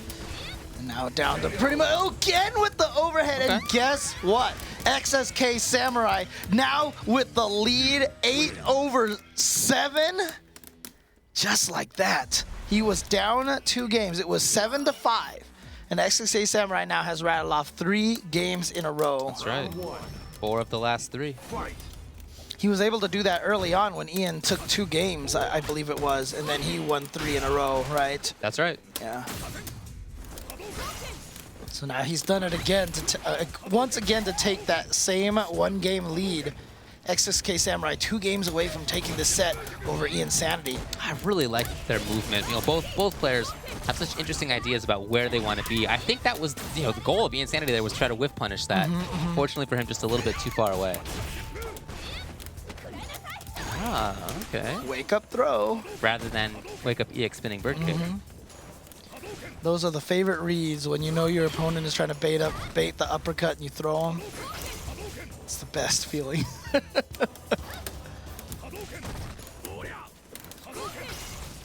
XsK Samurai backing off. But the little forward and back means that even if he's backed off at one particular time, you don't know if he's going to be up. All of a sudden, there he was. Great block by Iansanity. The patience. Now Iansanity pressuring from the front. Very Samurai? dangerous. Those. Oh, hey! what a reaction! Oh, yeah? Oh, Not but in time? I Great. think it. Oh, okay, Oh yes. my God. It's time to bring out the big guns. Ooh. And you know why did that critical art? Oh, he tried to juggle. Not going to be there. And XsK Okay, tried here to. comes the Insanity now. Yes, the hit was there. Now he has the life lead. Now he can play defensively. Now he can play patiently. Samurai has 8 seconds. Okay, the read was there. One more. Oh, the mini uppercut from XsK Samurai. Holy crap. Why would you even do it? And look at the top right of your screen. No emotions from XsK Samurai at all. She didn't have EX meter. Like, he doesn't need an invincible tool there. But okay, it worked. Oh my God! Like towards the end, I couldn't even talk. Like it was just like because so much crazy thing was going on. Yeah, but I mean, just so people understand why that critical art didn't hit Chun-Li in time is because she threw an EX, and when the fireballs trade, they stop a little bit. So it stopped because of 2 hits, so it wasn't able to go through fast enough. Again, there was that crouching jab. Oh, okay, here it is. It's very important. Yeah. Oh boy! Oh boy! What do we got? Oh, scared of the meaty uppercut. Is that in time this time? It is! And XsK Samurai now has rattled off 4 games in a row. He is up 2 games. It has never been bigger than that. Can XsK Samurai break that by winning this? If he does, then he takes the set. That's right. This is now, he has 9 and Iansanity has 7. Potentially the final game. But yeah, it's never been any farther apart than 2. Oh. That said, it really feels at this point like Iansanity has a big hill to climb. Okay, well, this is maybe the start of it for him. Samurai's mix-ups have been working out better for sure. And when I say mix-ups, it's not just about the overhead low game, the throw game. It's also about where is he going to be on screen at the exact moment. You know, when's he going to throw a fireball? When is he going to press the button? All of those things are mix-ups as well, and XsK Samurai has been getting the better hand of it. Oh, Ian went for the throw. XsK Samurai went for a parry. I'm not sure if that was that Tokido tech or not. EX Fireball. And you see, from close range, EX Fireball, it's the fast startup that makes it good, and the knockdown that you get off of it, that's super important. And with that crouching medium punch into Tatsu, XsK Samurai is at set point. Look, it's not just that he has 4 in a row in games right now, it's that he's won the last 5 rounds in a row as well. So everything going Mikey's way now. Far away. You see that little dance that he's doing with the character, with Ryu? You never quite know where he's going to end up. And he threw 1 fireball. He lost a lot of space with that dance, but then he threw 1 fireball, Ian backed up, and Mikey gained all that room back. So important. See? And then just right there, he gained a lot of space back on that surprise forward dash. Right. Oh, man. Mikey is looking so strong. But here we go. I think he thought he was just outside of that range, but nope. Iansanity knew it. Iansanity now gets to pressure. Will he be worried about it? There's the little shield on the way in. Trying to make something happen. He finally punished that, but I don't even think he believed it. I just really like XsK Samurai's choice of buttons in that situation. The stand roundhouse has dissuaded stand fierces and the like from Iansanity. No critical art. Will there be a sweep just activate? Maybe not. He's looking for something like a crush. There it is. Okay, finally. Yeah, not Set gonna up. set that up. Yeah, because That was such a good setup. In case she had pressed the button, that crouching medium kick would have hit and gotten into super.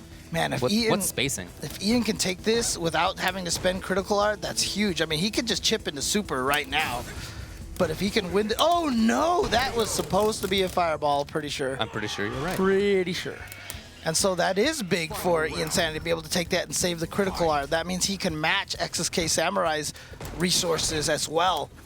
So no distinct advantage for either player. And yeah, we definitely see a lot from Chun-Li's. You know, they will do air legs a lot, but I just think those few times that Mikey has parried it has made it not as much of a go-to option as he'd like it to be. I feel the timidity from Iansanity. Whenever he's pressuring, I feel the timidity. And I'm sure Samurai notices the same thing. Yeah, so it's kind of what I felt earlier on when XsK got that 3-game streak, and it's come back. Well, Iansanity is the one who has to change that. Yeah, of course, absolutely. No, that's up to Ian right now to not give into things like meaty Dragon Punch dissuading him from doing stuff. You have to make choices. You have to make actions. You have to try to find those hits. Will he? Well, you can't really set up too much there, but he did try to move forward. Okay, here it is, crouching Okay. strong. Not going to spend the meter just yet. He has plenty of resources at the moment. Pressuring well. I like him moving forward, yes. Oh, that but was too cute. far. No confirm off of the raw stand. Oh, great block on the overhead. Oh, Big chance. but he hit him out of the Oh. air. But you know what? He's going to get the bird kick anyway, and there it is. We will not get a 3-game lead at all during the set. Iansanity taking it 8-9. This has been such a close set, such a good set between these two players. Now the question is, can Ian win 3 in a row? We've already seen 4 in a row from Samurai, so and as well as a 3 in a row stretch for him. No reason to think that Iansanity can't duplicate that. It's been so close. But the main thing to take away from this match is everything really comes down to right there. That distance that they're at, right there. This game right here is where everything of this match has been. And the grab, what a convincing round. Remember we were talking about the stand roundhouse and how important that's been for Samurai. He's found crushes in it. He's been able to convince Ian to not press fierce and the like quite as much because of that. I feel like that's been a giant factor in the way that this game has been played. And it's not like Chun-Li has no answers to that. She can slide under it. She can attack under it. She can attack from outside of it. But Samurai's just been placing it so well.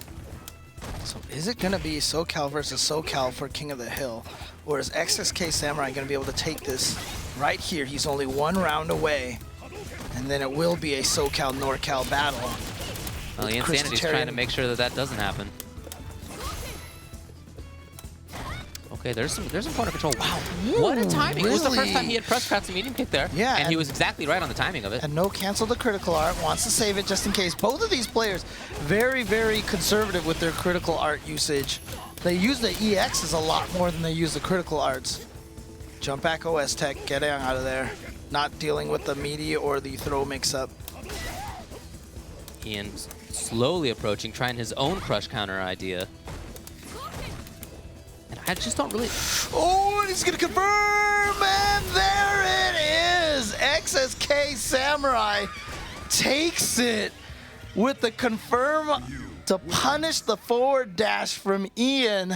I was just going to say, it doesn't seem like Ian needs to take much of a risk in this situation. He can continue to control from the range he was at. And as soon as that sentence began, Ian dashed forward. And you know what? Mikey had exactly the right response to it. And it felt like that happened quite a bit, especially as the match went on. At the start of it, Iansanity went up 2-0. XsK Samurai caught up, went up 3-2. And then, of course, when we were at the break, it was 5-4. After that, it was Iansanity up 7-5. So there were significant stretches of this thing that were led by Iansanity. And yet, of course, it ended up being Mikey, XsK Samurai, who took the whole thing in large part because over the back half of that, he won, let's see, 6 out of 8 games. That's pretty good. You know, that's the mark of somebody who really started to figure things out. So Iansanity going down. XsK Samurai moves on and will play against ChrisT. But let's talk with Ian and James. Wow, that was a great match. That was very, very close. You were up 5-4 at the break. What do you feel like happened in the second half there? XsK Samurai, he made a lot of adjustments. Especially, he got me by surprise a lot with supers through my fireballs. So it kind of, he caught me in patterns. So like especially when Chun, when she's in V trigger, she could back fierce fireballs. So I didn't expect the Tatsu to come out. So a lot of those, there's a lot of instances where I was caught off guard by a lot of stuff, and Mikey, he made the adjustments, like, which is great, like especially with the shimmies at the end. Right. Mm-hmm. Well, if this were gonna keep going, like let's say we extend it to a 1st to 15, what kind of adjustments would you make at this point? A lot of the adjustments, especially in the beginning of the set, he was pairing air legs, which I tried to make differentiations with like light kick air legs and medium kick air legs. So maybe like throw a little more of those variations to throw off those timings. Well, so obviously one of the big themes here is the NorCal versus SoCal. You've been a player for a very long time, since the beginning of Street Fighter 4. How far back does your Street Fighter history go? I was a scrub way back then in the Arcade Infinity days. Okay. Shout out to the Arcade. I always make this story. People laugh because when I was like back in 09, like the arcades were over there, and Ed Mao used to be over there. So I had just like watched them at Evils, and I was like, I got like starstruck. I was like, oh, it's Ed Mao. It's Ed Mao. And, like my heart started beating a little bit. It's like I didn't know like a top player there before. It's like, oh. That's awesome. Shout outs again to Arcade Infinity and to Edma, very old school Street Fighter 4 stuff. But how do you feel, being invited here, being asked to represent SoCal? Obviously, you're one of the strongest players now. You do really well at Wednesday night fights consistently. How does that make you feel? I feel very honored. Like when I first got the message to come here and represent SoCal, I was very excited, very honored. I'm a bit disappointed that I couldn't get the win, but as you say, just you gotta grind, man. Well, I'm gonna ask you a question that I'm pretty sure I know your answer to, but who do you think takes it between Mikey and Chris? You gotta take Chris. It's SoCal, man. For sure. All right, thank you. Congratulations. Great job. Great job. It was a great match, and I'm gonna bring Mikey here, XsK Samurai, here so I can talk to him a little bit. So good job. Congratulations. That was an awesome set. I so much fun watching that. It's just the footsies, the fundamentals and everything so good. But you obviously said you were going to make some adjustments during the break. What adjustments did you make to take that set? I think managing my resources. He let me build a lot of fireballs, so I just kept on doing it. And he was playing as if it was Street Fighter 4. And you don't want Ryu to have super or V-trigger and stuff like that, so I just kept on backing up. As long as I had super or I had meter, I was a threat. I can knock him down. So Nice. So, what do you feel about Ryu versus Chun-Li? How do you feel about that match? Me and Tokido think that they both can kill each other. Okay. But it's hard to say. I think Chun-Li can slightly win. But I think Ryu can win too as well. So. Okay, cool. Well, shifting gears now, you're going to be going up against ChrisT, who's going to be using Ken. How do you feel about that matchup? Is there anything, like, are you going to play specifically how to fight Ken, or are you going to have any strategy specifically for Chris? I played a lot of matches with Ken players online, and I also studied his matches, so I think I'll be ready. So. Cool. All right. Well, we are going to go and find out who is going to be King of the Hill this weekend. We are going to get a SoCal-NorCal matchup. It's going to be ChrisT versus XsK Samurai. We will be right back.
If you guys have just tuned in, I feel bad for you because that first set that we had between Iansanity and XsK Samurai was ridiculous.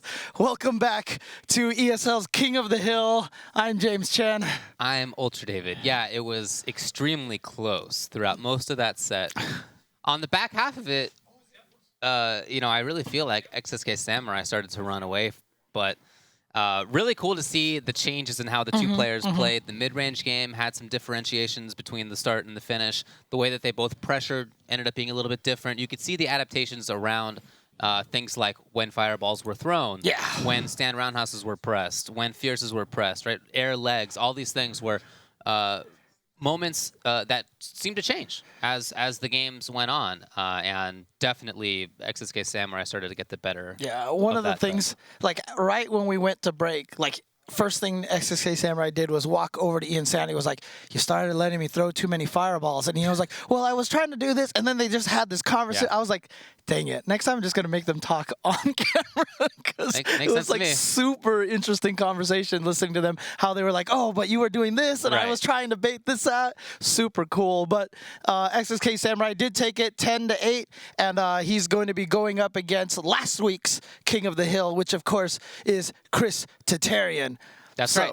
Reminder, this is an invitational event. It's folks from Southern California versus folks from the rest of California, Northern California, euphemistically speaking.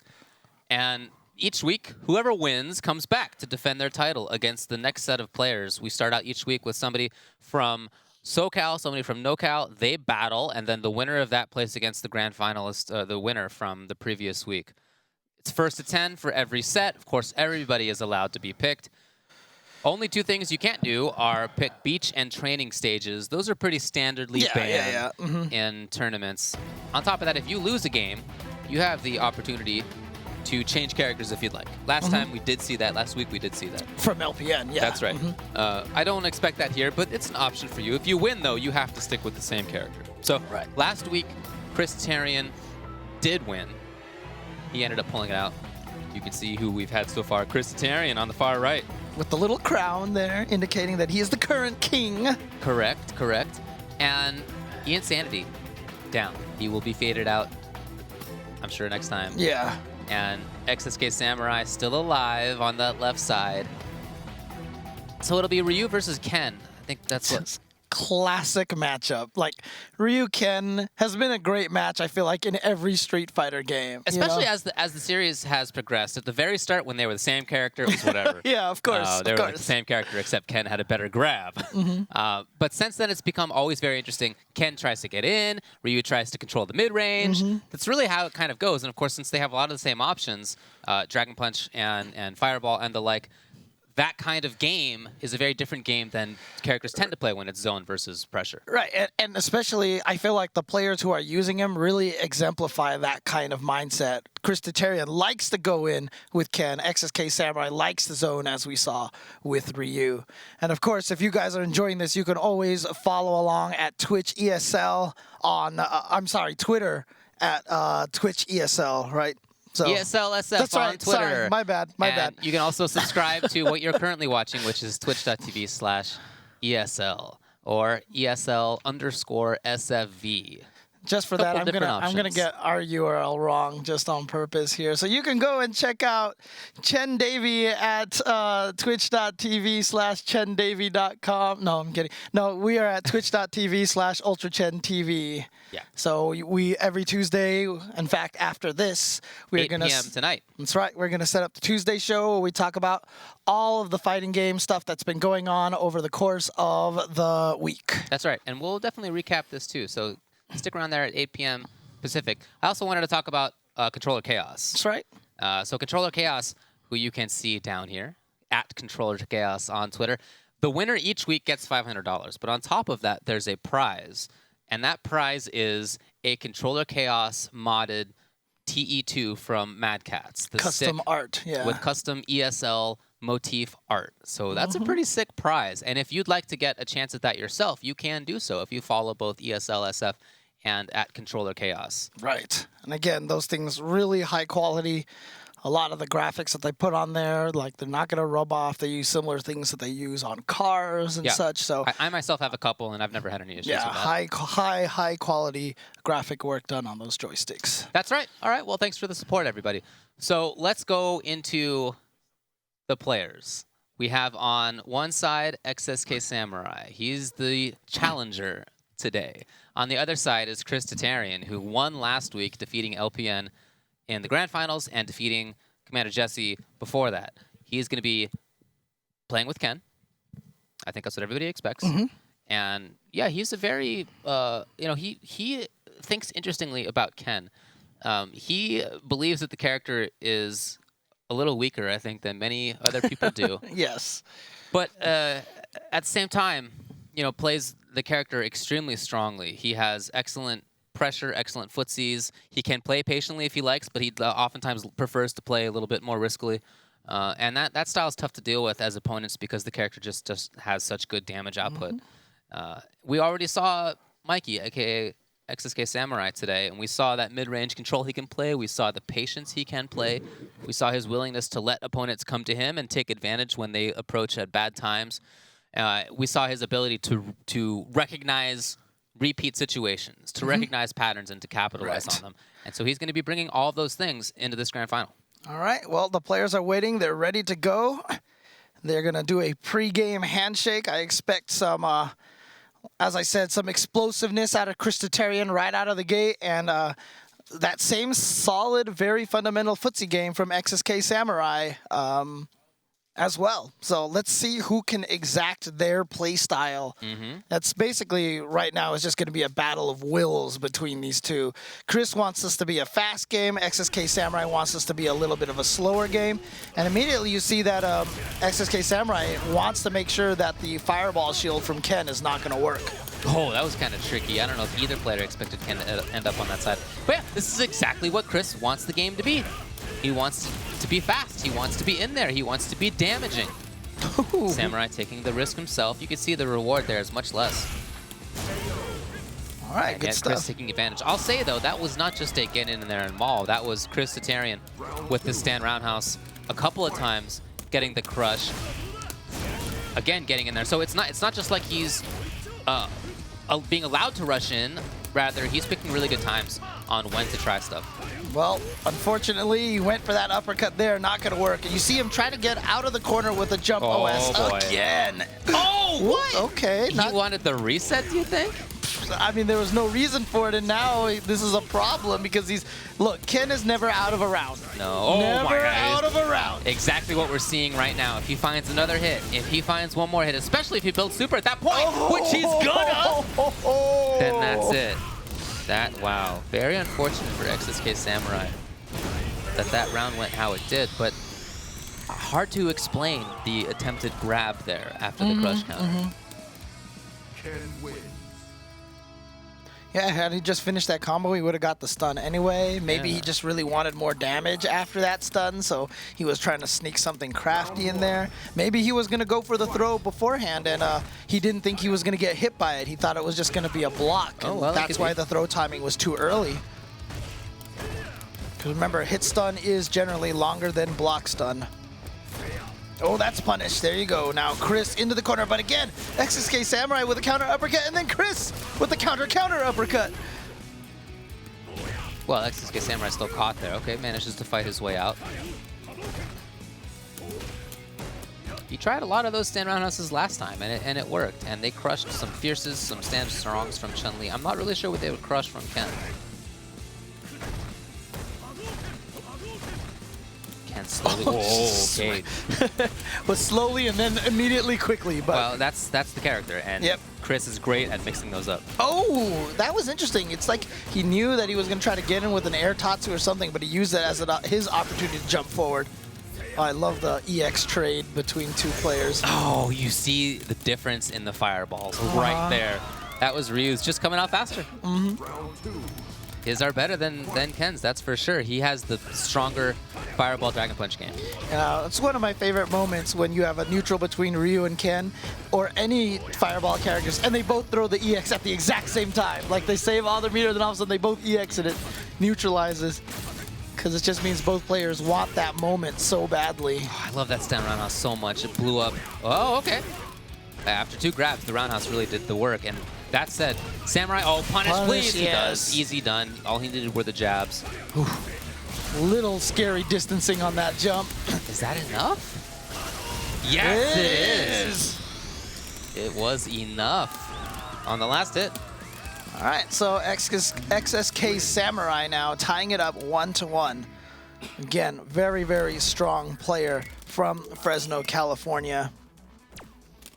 The last set that he played, Iansanity jumped out to a couple of games of the lead before Samurai really turned things on. So I don't think he'd be too upset if he went down a game or two, as long as he feels like he's learning things, and he always does. And the cool part, what I liked hearing from... Oh, punishable still! Yeah. He didn't have EX. What I liked from what XsK Samurai said, he said, you know, he actually did study a lot of ChrisT's matches, practiced against a bunch of Kens. Oh, that was so good. He danced just outside of the wake up back strong, just outside of it. Very well spaced. Back strong, of course, a big option for Ken, one of his fastest tools. Great confirm for him. Ooh, just too close, and there's the weakness of Ken's Air Tatsu, the EX one. Nice delay, wow, Chris. yeah. Yep, finding the hit. He was patient, and it paid off. Oh, not punished? yeah. Wow, big chance. And Samurai then interrupting after a back strong. Chris will sometimes do back strong and then try it again. You know, I mean, as much as we said Chris wants to go crazy and stay in his face, right now it's really been a very point-blank, buttonsy kind of game, and it's really interesting how it's turned out like this, but Mikey is going to get the confirm. Not quite enough to kill, though. And, Okay, that's guts. Ooh. We saw the guts in the last set. Yeah. That's not something that XsK Samurai is afraid to do. He will take little risks like that. Yeah, I mean, I talked about the emotion versus science player. Emotion players just do what feels right. And we said XsK Samurai kind of represents both halves of that. And first thing he said to me, like during the break, was like, yeah, when I did that media uppercut, it just felt like the right thing to do. And there you go. And sometimes that pays off. Didn't take the risk there after the medium kick, though. Sometimes he will do that. Chris played too patiently. All right, delayed that just a little bit, but again, on that counter hit, crouching medium punch, it's almost like it pushes them out of range for the back medium punch to connect. Right, it depends on what button Ryu is pressing, Yeah, right? We saw that happen against LPN last week a lot against his Alex. Oh, huge Ooh. timing. Not a ton of damage. Chris now extremely dangerous. If he finds a hit, he can seal it. He can also just set it up. Yeah, that's exactly what he was going for. Oh, Love nice. that, though. Yeah, I love that. Because that's one of the advantages of Ken's V-triggers, that he gets right up next to you on block with advantage. And so XsK Samurai says, nope, you know what? I don't even want to deal with that. Full screen is Chris. Oh, he managed to move forward a little bit. Oh my Dragon God. Punch was there. Will there be one from Chris? No. I almost thought there was going to be a meaty Dragon Punch from Mikey. This time he got it. The autocorrect uppercut. So round one of this game as well. Samurai has won 5 in a row right now. Chris only had the first 2. No, definitely a bad mistake. confirm, yeah. Lot of damage, lot of stun. That orange bar is mounting. Great tech as well. No confirm off of that stand medium kick, and yeah, when V-trigger's activated, that fireball does extra stun. Right. That's big time advantage for Ken there. XsK Samurai knew it, but then took a big risk. Is he gonna lose this round after all that? What's the foot gonna do? Not quite. Not quite. Not quite. Just a tiny bit of light. Hey! Good read from Chris. Good read. And you know, it was kind of baited out, I feel like, by the double dash. It's a sign of extreme aggression, but then immediately turned into defense. You know, dash forward like, I need to get in, block the uppercut. Right. Look at his patience on Chris's side right now. Trying to be at that range where Ken can counter poke well with things like stand roundhouse and crouching strong, back strong, and the like. He can also jump forward there. And Chris is playing that game well, but the defense from XsK Samurai at the same time is impeccable. Extremely strong. Oh, that was beautiful. Just catches right above his head to hit Ryu out of the air. And here we go, into the corner. Chris wants to tie this up, gets another throw. No quick rise again. Good timing, though. Good meaty timing from Chris. Samurai has been doing a great job at taking those dash up, run up grabs ever since the first game. Can he get out? Not quite. That's going to do it right there. Yeah, Chris is going to go and tie it up at 2-2. I wonder if Samurai was trying the jump back OS tech right there. Might have caught him in the pre-jump frames. That's right? my guess, but that's how you beat the jump back OS tech. You hit him during that pre-jump frames, but there's only like 2 or 3 frames total that you can hit him. And remember, there's 60 frames a second, so you do the math at how hard that is to time. Has to be well timed, but you know these are probably the best Ken, certainly the top 2 Ken versus the best Ryu, or certainly top 2 Ryu in North America. Yeah. At the moment. Well, you saw the jump back OS tech from XsK Samurai that time. You know, I really have to give credit to Chris right now, the way that he is playing Ken. A couple of weeks ago, he likened his playstyle very similar to Momochi.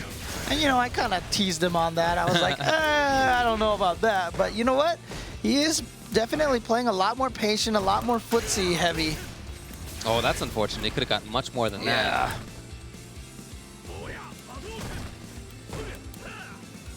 Slowly, Chris is moving forward. Oh, wow, that V reversal was not in time to catch him out of that forward dash off of the V trigger. Here comes Chris. Trying it out. Luckily for him, the reset was into the fireball. And Gets right in there. Oh, well, look at that patience from Mikey. Just waiting it out. Beautiful. You know, you might think he'd bring out something like a Dragon Punch, something like a parry, and yet just very solid, patient play towards the end of that round. Not like he's afraid to bring those out, but the fact that he sometimes does and sometimes does not, the difference between those two can be hard to expect.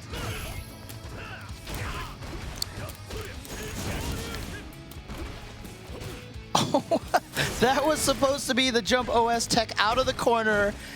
I think Chris was trying to bait an uppercut, and somehow that light kick, which can cross up, hit from the other side. Oh, Here there he comes we go. Now. Saves meter. Backing off.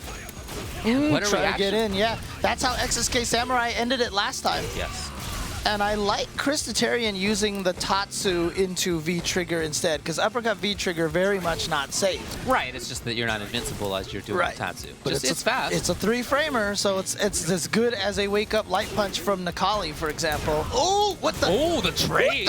And then he just uppercutted the crouching medium kick with punish with raw uppercut. This is going to be a pretty wild set, James. Oh, that's definitely punishable. Most target combos are pretty punishable after the first hit. Oh no, he tried to uppercut. It was a little too late. Just ate Ryu's jumping light kick. Oh, what a comparable. It was a whip punish, crouching medium kick into critical art. So Chris gonna do a ton of damage here to start up. But again, XsK Samurai sitting on a lot of meters. Spends 1 bar there on an EX uppercut that didn't quite hit right. He was trying to delay that as much as possible. Yeah, he was trying to auto-correct it. Again with a wake-up EX uppercut. Here he comes now with the cancel at the right time. Cross up and Chris correctly blocked. Oh, Huge jump. Yeah, that's going to do a ton of damage thanks to that V-trigger. The overhead from downtown. Chris often sets this up. He'll do the overhead or he'll do the fake thunder kick as he walks forward and go low instead. Everybody knows that mix-up is something to expect from Chris. And so people who I think can even react to the overhead, you know, the startup of the walk forward, they'll think, oh, he's going to do, they have enough time to think, oh, it's going to be the low. He's going to switch it up and it'll be the low. So they block low.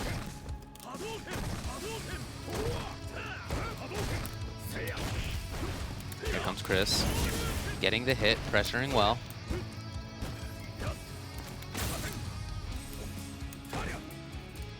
And Samurai is still fighting. And then finds the right moment to throw out that towards heavy punch. Oh, gets the sweep block, so he's going to get punished. And just like that, gets out of the corner and is immediately sent right back to the other corner. Wasn't he just on the right side of the screen? That is the power of Ken. Yeah. That is one of his best strengths, one of his biggest strengths. Oh, trying to jump over Mikey's fireballs. Oh, he was able to punish the parry with a step kick. And then a wake-up crouch medium kick into Tatsu from XsK Samurai to beat the throw bait attempt. Oh, here he comes. Anything out of Samurai, he got the super. Look at that. Just enough. Woo. And look at that smile on Chris's face, shaking his head. I don't think he thought, you know, that he would lose all that life if that got punished. I'm but sure you're right. But nicely done.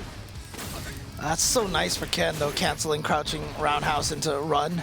So when you counter the sweep, you actually get a mix-up. Okay, that's bad news. This has got to be punished well. It is. Samurai now gets the corner for himself, and he takes advantage. Not afraid of the wake-up DP. Wow, I thought he was going to make it over him. I'm kind of surprised to see XsK Samurai jumping as much as he is. Oh, okay. Well, in the meantime, Chris, great damage. The corner carry from 5 stages away. Still there, still with advantage. XsK Samurai's patience on defense is Ooh, and then teched at exactly the right time. is unparalleled. Now he knows Ken wants to get back in. Anything? Ken still pressing buttons. Chris, Oh, the timing on the jump, it was good enough. Chris has refused to try. I mean, he did try to throw one time and it got tech. And so he keeps going back to the hits. But man, XsK Samurai's defense has been ridiculous. The ability to not whiff a throw, to throw the actual, to tech the actual throws that do come. This guy is crazy.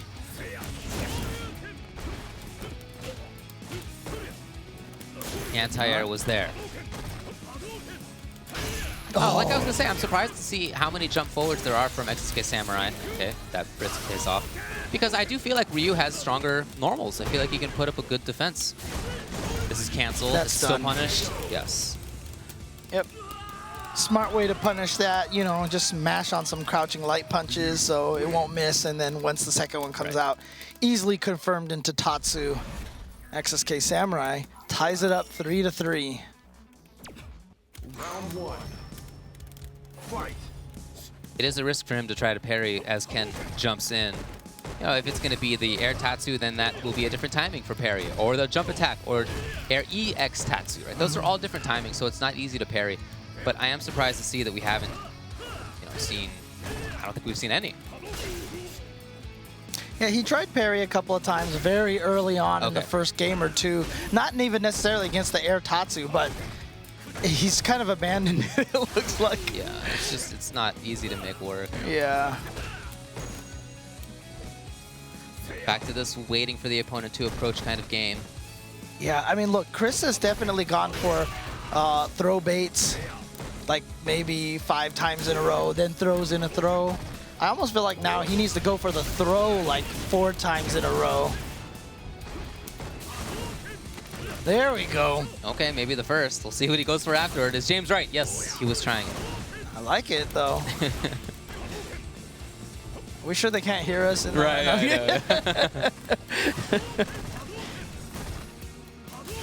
Very patient play from XsK Samurai. And by the way, I love those neutral jumps coming out of ChrisT. They're a way to move forward without really taking much of a risk.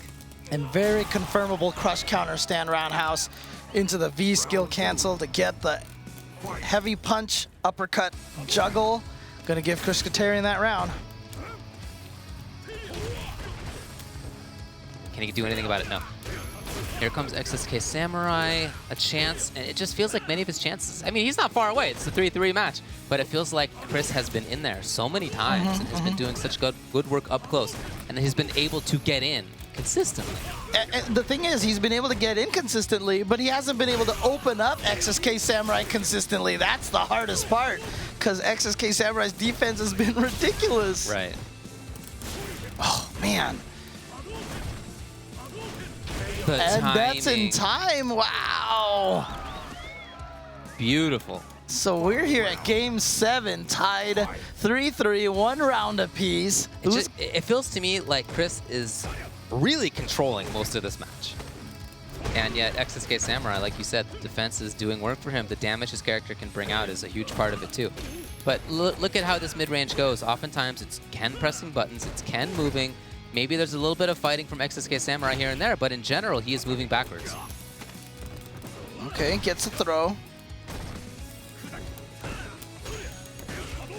Oh, that was nice.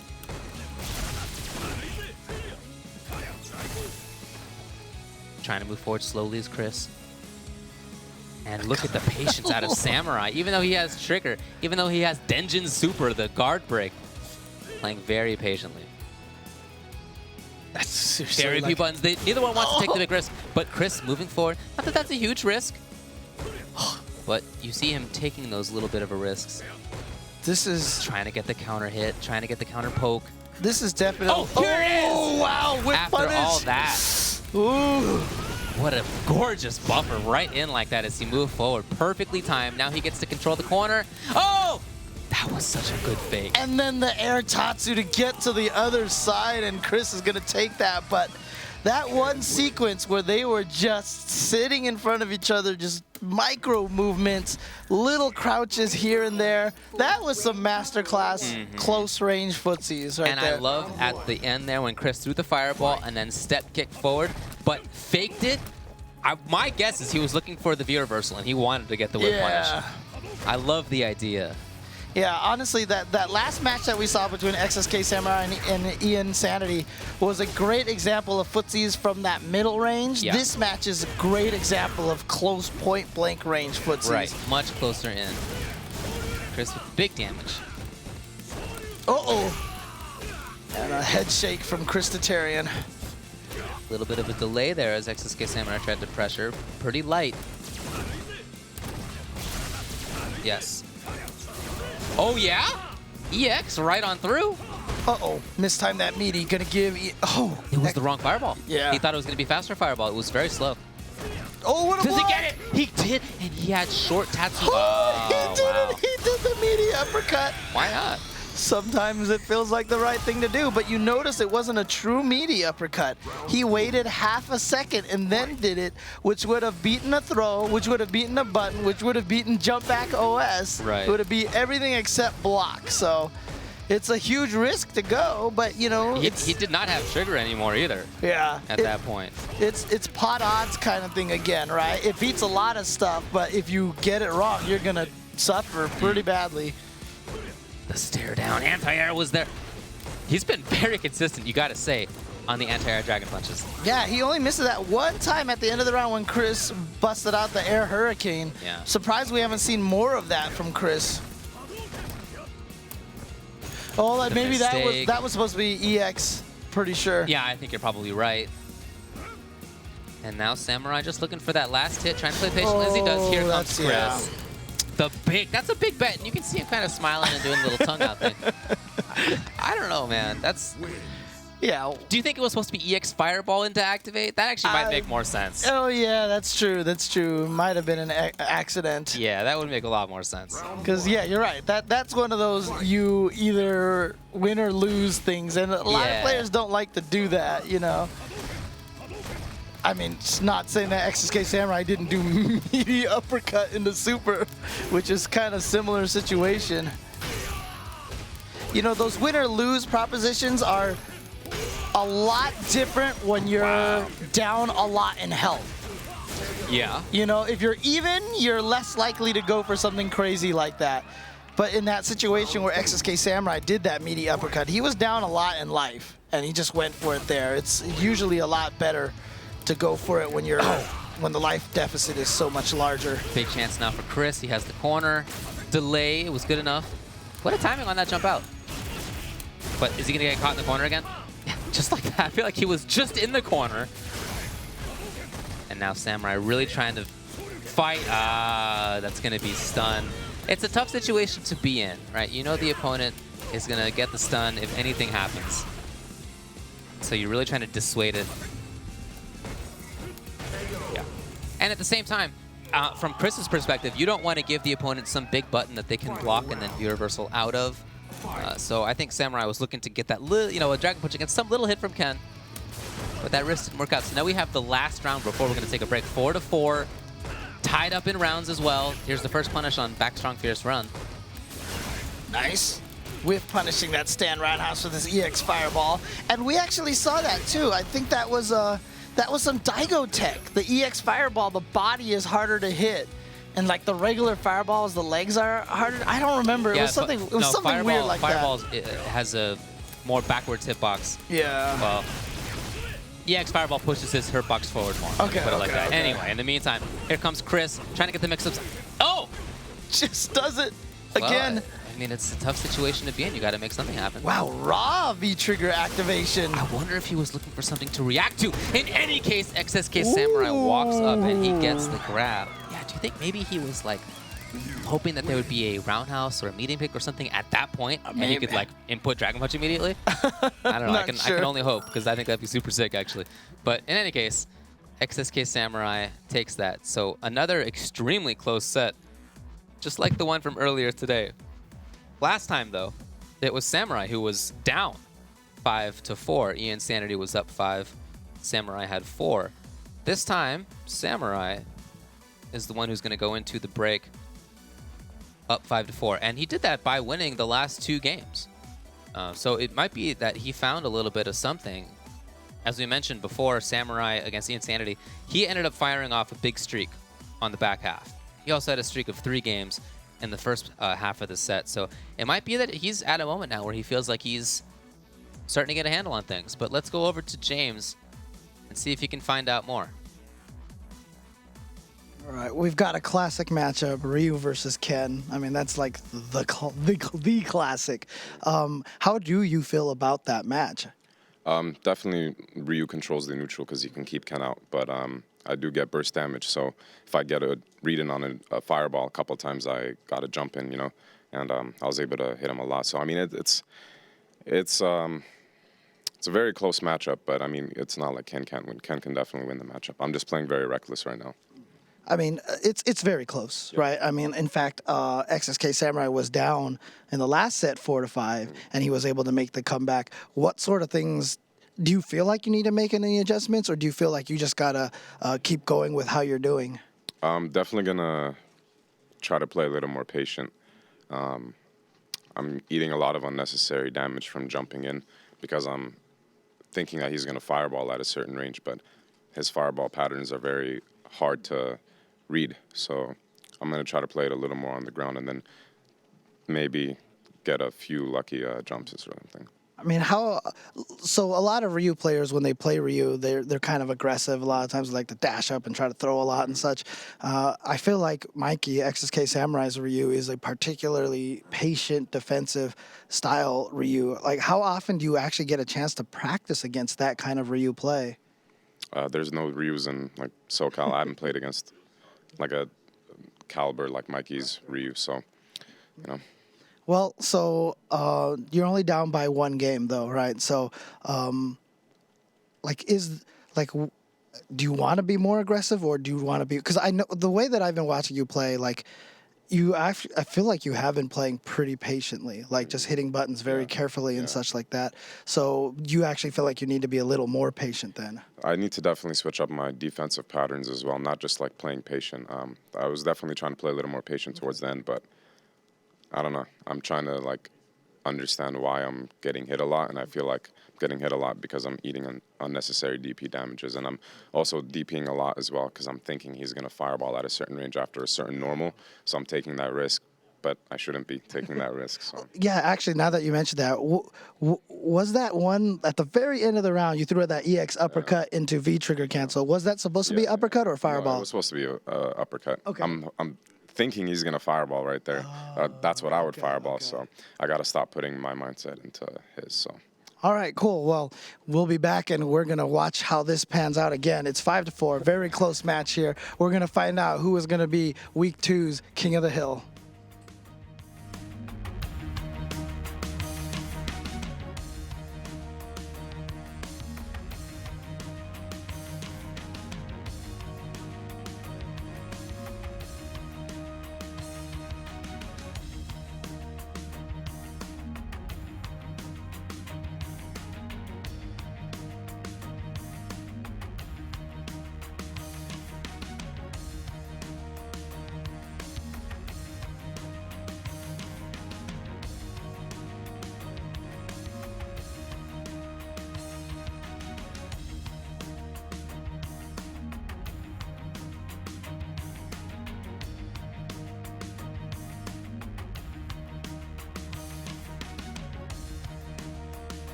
This overstep.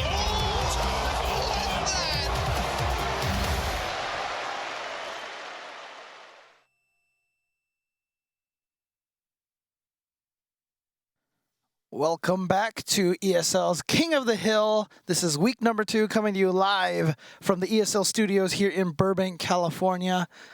I'm James Chen. I'm Ultra David. So we are halfway through this set now, and just as we had earlier today, it's a 5-4 set. Yeah. Extremely close so far between our two players, returning champion ChrisT and the challenger today, XsK Samurai. Yeah, it was interesting, the conversation that I had with Chris as well, because, you know, the way that he was presenting it, it sounded like that he felt like Mikey was controlling the match a lot more in that mid-range and forcing him to make some mistakes. So I'm really curious to see what he's going to do to try to prevent that, because that is Mikey's game. Remember, we talked about, you know, it's going to be a battle of wills, and I feel like right now Mikey is winning that battle. I have to say, I mean, from an outsider's perspective, it really looks more, to me at least, as if Chris is the one who is controlling a lot of the match. Okay. It feels to me like he's getting a lot more of the movement. It feels like he's getting he's getting in very regularly, and yet, you know, he's down. I mean, very slightly, but he is down. I think that's a credit to XsK Samurai's defense. Right? I think the defense has been extremely strong, even when up close, even when Chris does get up close. He's been able to make the right decisions a lot of the time. So we'll see if he can continue that. We'll see what Chris's adaptations are. We'll see also if Mikey comes into this second half of the set with different ideas about how to play. You know, he can't do the same thing. Oh, it's going to be punished, yes. I mean, it's interesting that you mentioned that you felt like Chris was controlling the match, and Chris says he didn't feel like he was controlling the match. Chris obviously, honestly, like oftentimes isn't a person who recognizes when he has the strength a lot of the times. And, you know, he might actually be fooling himself a little bit that he is being controlled in the match, and maybe he needs to recognize that he has more control and can be a little more aggressive. Great block. Here comes Chris now. A lot of damage, a lot of corner carry into... Oh, he gets to confirm again into EX. He spent 2 bars on this. Oh, wow, and now a counter uppercut from XsK Samurai. And here's Samurai just holding on to it. Oh, what timing! Oh, but he did the Tatsu because he was trying to bait out the uppercut, I feel like. Yeah, he, you know, regardless of what he was looking for there, if he had just pressed a button, if he just pressed medium kick rather than the Tatsu, then he would have been able to take that round. Sometimes that happens, you know, he didn't expect for the fireball to be thrown right there. You know, it's interesting. Maybe it's those couple of uppercuts that XsK Samurai has thrown out in the middle of block strings. He has thrown out in key situations. And, you know, even if Chris is right, like, let's say, 3 out of 4 times, and the 4th time XsK Samurai is uppercutting me in the middle of the block strings, that's enough to shake somebody. Okay. You know, so maybe that's where it is. Maybe that's why Chris feels that way. The whip punish, we've seen that already twice this game. And I feel like we're seeing a more active style out of XsK Samurai. It's not just him moving backwards. Yeah, well, against Ken, he definitely doesn't have to be scared of that long range like he did against Chun-Li. Sure. But here Chris comes now, Chris. Movement. Oh, again, the uppercut in the middle of the block strings. You know, he's punishing the hit confirms. You know, usually a lot of times you hit 2 buttons for the hit confirm. Exactly. Oh, wow, that was so risky. Okay. Wow, okay, that works. Just walk up. No overheads from Chris. Oh, he tried the Tatsu over it. Didn't quite get it. You're right. The patience. Oh, boy. XsK Samurai and then pushed the opponent out. Oh, my God. And then didn't take any risk in the air either, if you noticed. Empty jump just in case. Oh, and then the dash-up throw from XsK Samurai right at the end. Well, Chris wanted Crouching Strong. Okay, you can see the first, like, 3 frames of Crouching Strong come out. Not enough for it to become active and hit Mikey out of that dash. So close on that reaction. You can see by Chris's face, he was not happy about how that went. So game 1 after the break goes to XsK Samurai. Nice. Interrupting the counter poke from Chris after the block stand medium kick. Ken is negative in that situation. Okay, all right, here he gets is. the cross up.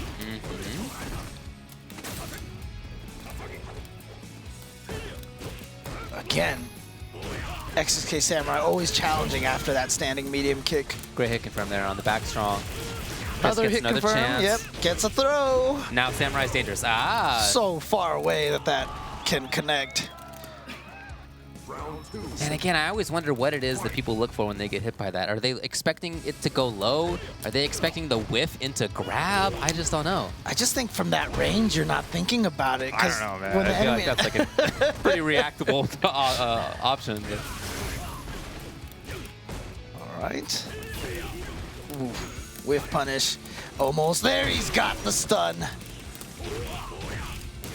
So Ryu just has excellent damage output, right? Great, Yeah. Great stun, great damage. Not as much as Ken. Ken is unusual, right? Right. Ryu's not that far behind either. So even though XsK Samurai can play patiently a lot of the time, when he finds those hits, he's just a couple mix-ups away. This is what I think he was looking for last time. See that step kick into the grab? You know, it's very similar to when ChrisT played LPN last week. Remember, we kept talking about one of the nice things about that Alex matchup was that Alex kind of negated Ken's damage output. Right. And Ryu kind of does the same thing, and, you know, that's one of the things that we're seeing here. If you're going up against a character like, for example, Fong or Rashid that doesn't get huge damage off of little hits. He wanted a sick reset mix-up right there. ChrisT did not take it and then gets the hit himself. Not quite done yet, though. Oh, double dash. Is he going to uppercut right through that? No, he touched the button, got hit by the wake-up super, but then manages to dash up and get a counter hit, crouching medium punch. Oh, man. These matches. Very close. It's like Each round, each game is close. Every time you think it's like, okay, it's the, oh my God, and then crazy comeback. But that was ChrisT's first after 3 straight by XsK Samurai. Very important for ChrisT not to go down too many games. Again, last set, we saw there was never a larger than 3-game leads. I mean, larger than 2-game lead, and so far it's the same here. Oh, there's that cross-up Tatsu, then the delayed crouching medium kick. Oh, and baited out the V-reversal. That was specifically to get the V-reversal. That was beautiful. Very nice. EX just in case. Oh, he made it in, and great confirm. No! But it missed. Huge. Saved the meter. Oh, how he got under? And then the empty jump. Confirm into Tatsu EX. Last time XsK Samurai blocked that. He blocked that mix-up. This time, no. So now here's ChrisT trying to even this thing up. All right, gets throw right into the corner, but trying to get out of there with the sweep V skill and a back throw, and then a counter back throw. Why not? Oh, the anti-air was gorgeous. Here comes ChrisT now, dashing up. Always have to pay attention to whether Ken dashes or runs. Different options.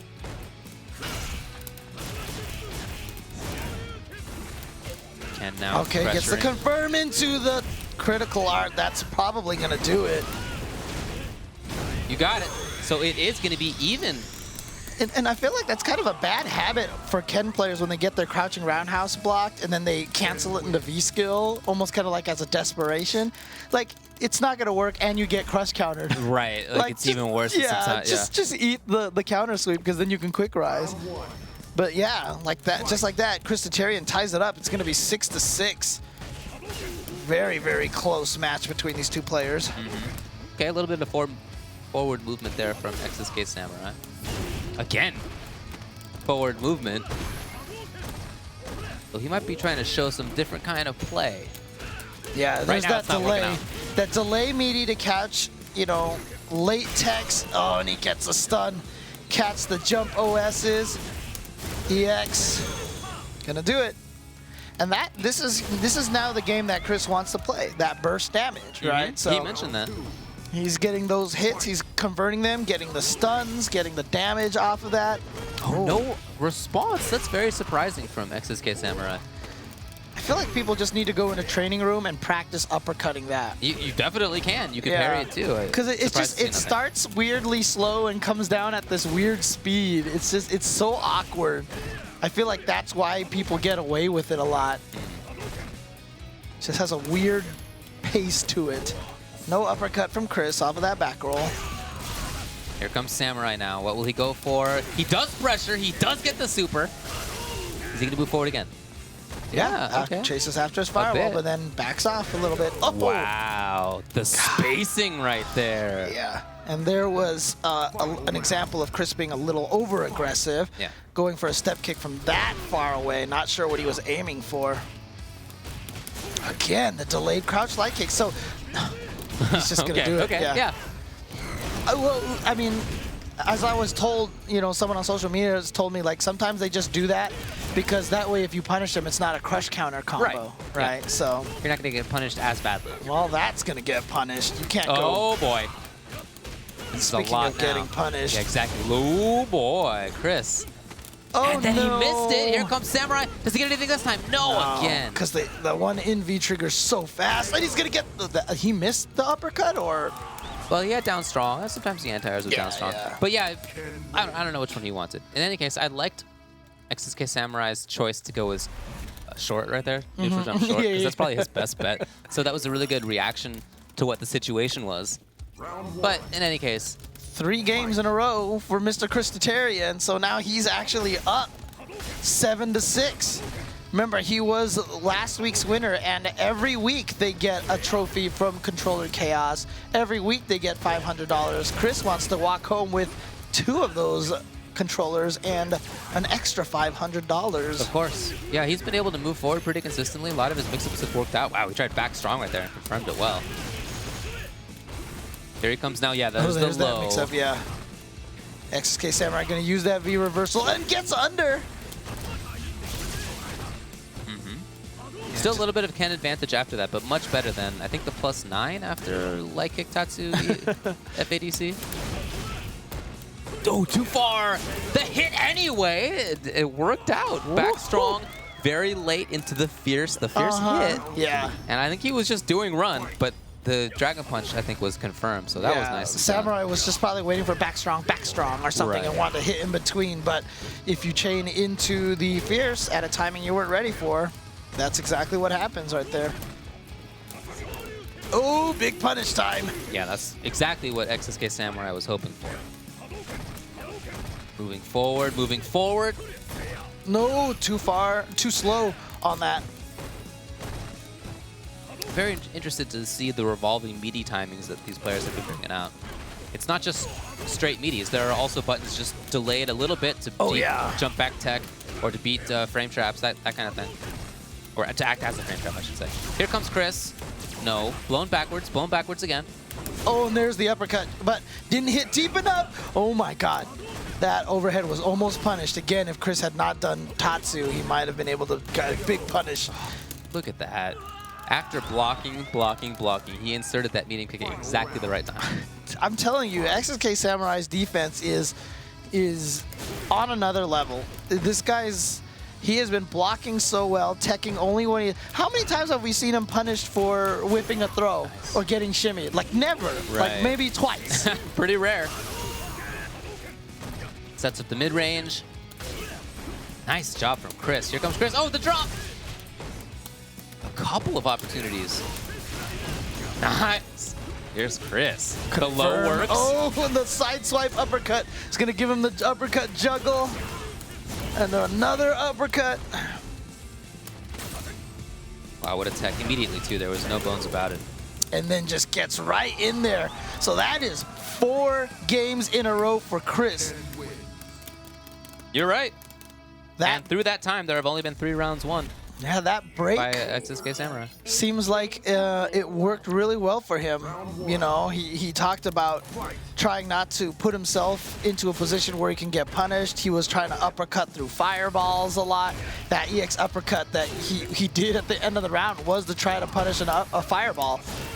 And I think he's just telling himself not to do those kind of things anymore. Play a little safer.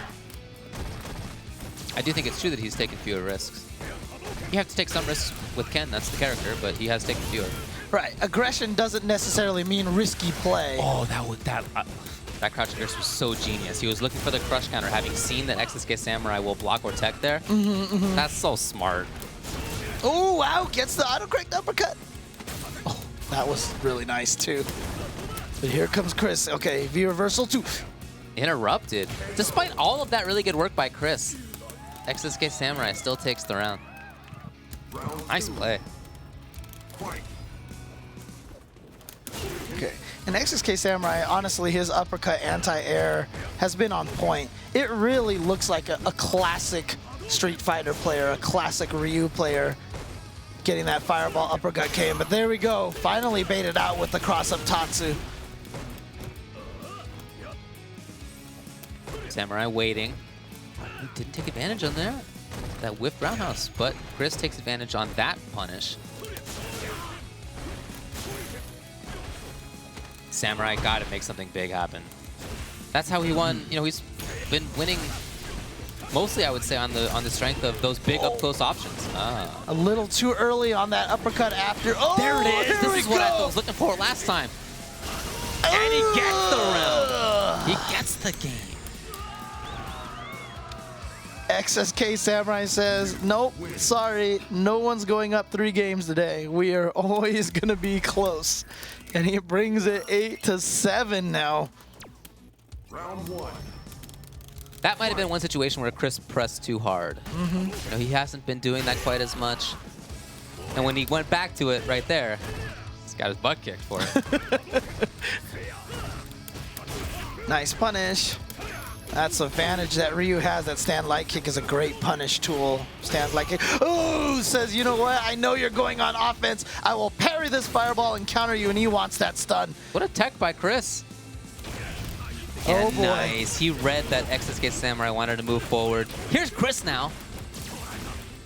Trying to keep that distance close with the crouch light kick and the run, but XsK Samurai, yeah, he's really doing a great job. You know, we've barely seen any V triggers out of XsK Samurai because he has really been saving them. Oh, nice. He had just pumped for Dragon Punch, and he didn't want to take the risk that there was going to be Tatsu over it, so he just pressed jab instead. Yeah. Good controller timing on that, because if he had pumped the dragon uppercut motion a little too late, it would have come out no matter what. But yeah, he has been using all of his meter for his V-trigger meter for V-reversal. And it's been pretty beautiful, to be honest with you, because he knows that's how Ken wins. He gets you in the corner. Ooh. Yes, advantage here, XsK Samurai. Delayed crouching light kick, but that time ChrisT with the patience to block. Right, it's extremely important that Ken not be too dangerous up close. Oh, what a punish! Oh, man. And there it is! So, ChrisT saves V-meter almost always for V-trigger. Makes sense. Ken's is extremely good. Ryu's is okay. But more important, clearly, for XsK Samurai in this matchup is just to make sure that when Ken does get close, because he does get close, right? That has been happening. Part of his excellent defense is to blow the opponent backwards. Right. Give up that V-meter as a way to reset the situation. Right. So, I mean, if you're going to play against Ken with the idea of don't let him get close, you're not playing it right, because Ken is going to get close. There's nothing you're going to do about it. So XsK Samurai is saving his meters for when Ken gets close so that he can try to reverse that momentum. And as I said, even if Ken blocks the V-reversal, at least he's like -1 or -2 instead of -6 or minus whatever after jump-ins and such. But that's how you beat V-reversals. All right, ChrisT should take this round. And you also see ChrisT doing that meaty stand light punch, you know, to confirm in the back medium punch. That could also be an option select, that he could be doing light back medium punch in the throw. And if XsK Samurai V reversals the stand light punch, he might be able to throw the V reversal. We saw him do that earlier, and it was very clean. Again, speaking of clean, XsK Samurai's uppercut has been on point. Yeah, and so has the spacing. By the way, there have been way fewer sweeps into run from Ken. I want to... Oh, big chance. XsK Samurai has super. He's extremely dangerous. ChrisT knows that. Here's the setup. Oh, great beautiful, read. yeah. Wow. XsK Samurai, after that excellent read by ChrisT, just puts an end to that pressure. Not in the same way he was before with V-reversal, but instead with Wake Up Dragon Punch Super. Oh, man. That's such a good read of the situation. To know that after ChrisT had that he thought it was time to pressure, So smart. Yeah, this is why I love XsK Samurai as a player. It's just when you watch him, like, he's using Ryu, who is like, quote, the basic character, you know, fundamental character, but the stuff that you do with him just is always surprising. Probably missed Dragon Punch anti-air, but ChrisT will take advantage of that, of course. Man, every time I say good things about someone, they get beat up like right away. It's crazy. Oh, he tried to punish it, it looked like. I think you're right. I think that was the intention. And ChrisT. And it didn't work. You know, V reversals do have invincible frames. Oh, lots of them. Yeah. Lots of them. In fact, they're vulnerable usually only for like 2 or 3 maybe total. But ChrisT is now at King of the Hill game. He is at 9-8 against XsK Samurai. But the sets that we have seen today have been ridiculous. XsK Samurai, no way out of this by any stretch. Already in this round, we're seeing some different things. We saw parry, we saw more buttons in between what Ken wants to do, we saw wake up throw. Those are things that we're sparing from XsK Samurai before. I think he's really trying to mix it up. Yeah, I love ChrisT's punish on the neutral jump from XsK Samurai. I feel like that's something that people are going to learn to do a lot more as the game evolves. His use of those V reversals, it gives him a knockdown, but he didn't have any for that activation. He was using too many of them. Oh! What? But the second hit just whipped it, like went over his head. What a weird situation. Hard to convert. Yeah, Air EX Tatsu is, oh wow, he actually TPs it.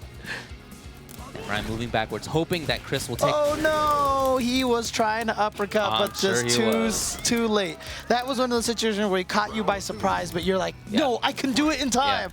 And then you can't. It's funny, I was just going to say that XsK Samurai is moving backwards, hoping to bait ChrisT to jump in, and that's exactly when he jumped, and that's probably why ChrisT also was caught off guard.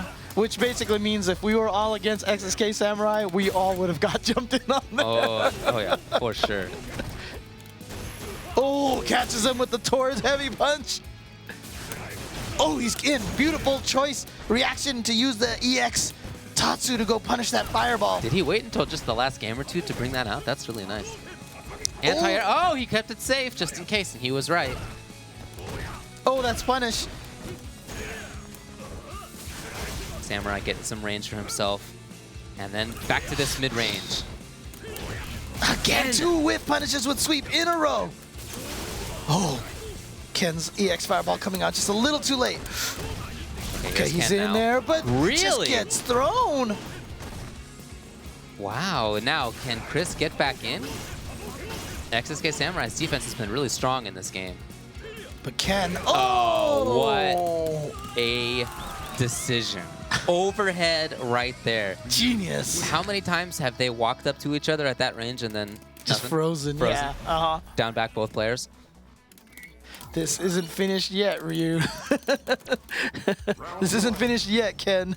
Oh, man. Well, we're just about to get finished. This is the final game here. We're going to see whether we have SoCal returning as champion next week, or will it be NoCal this time, taking the King of the Hill.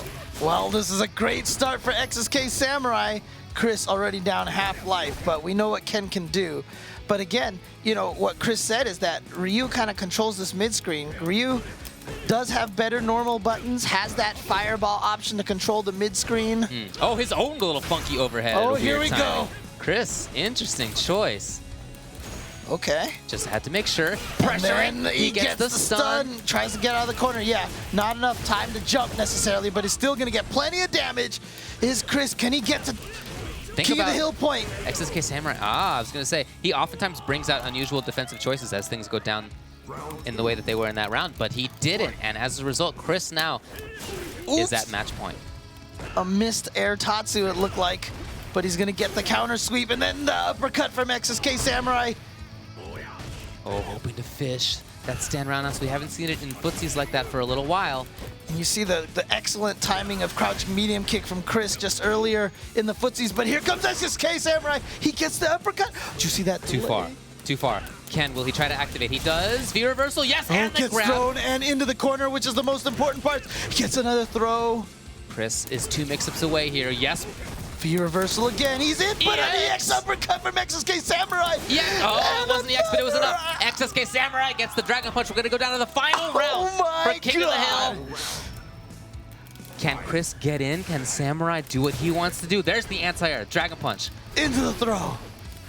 Nerves. Light pressure. It was with the weird timing on that. EX again. He's spent bar like that a couple of times in just this game.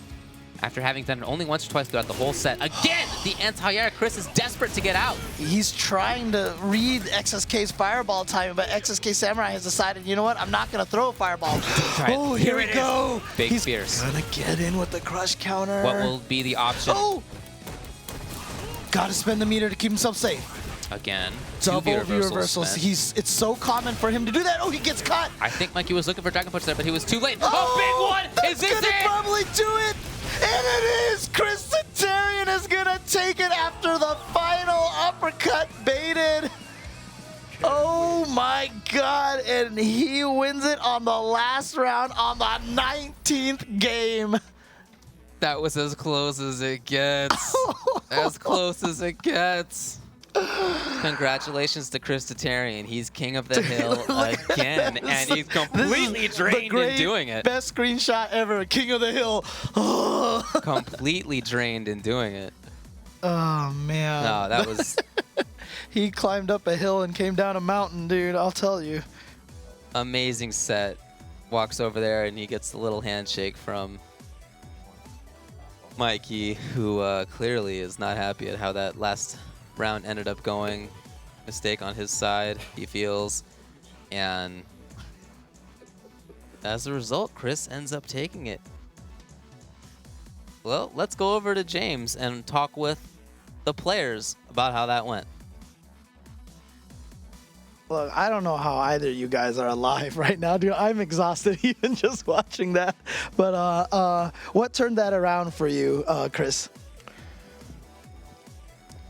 I don't know.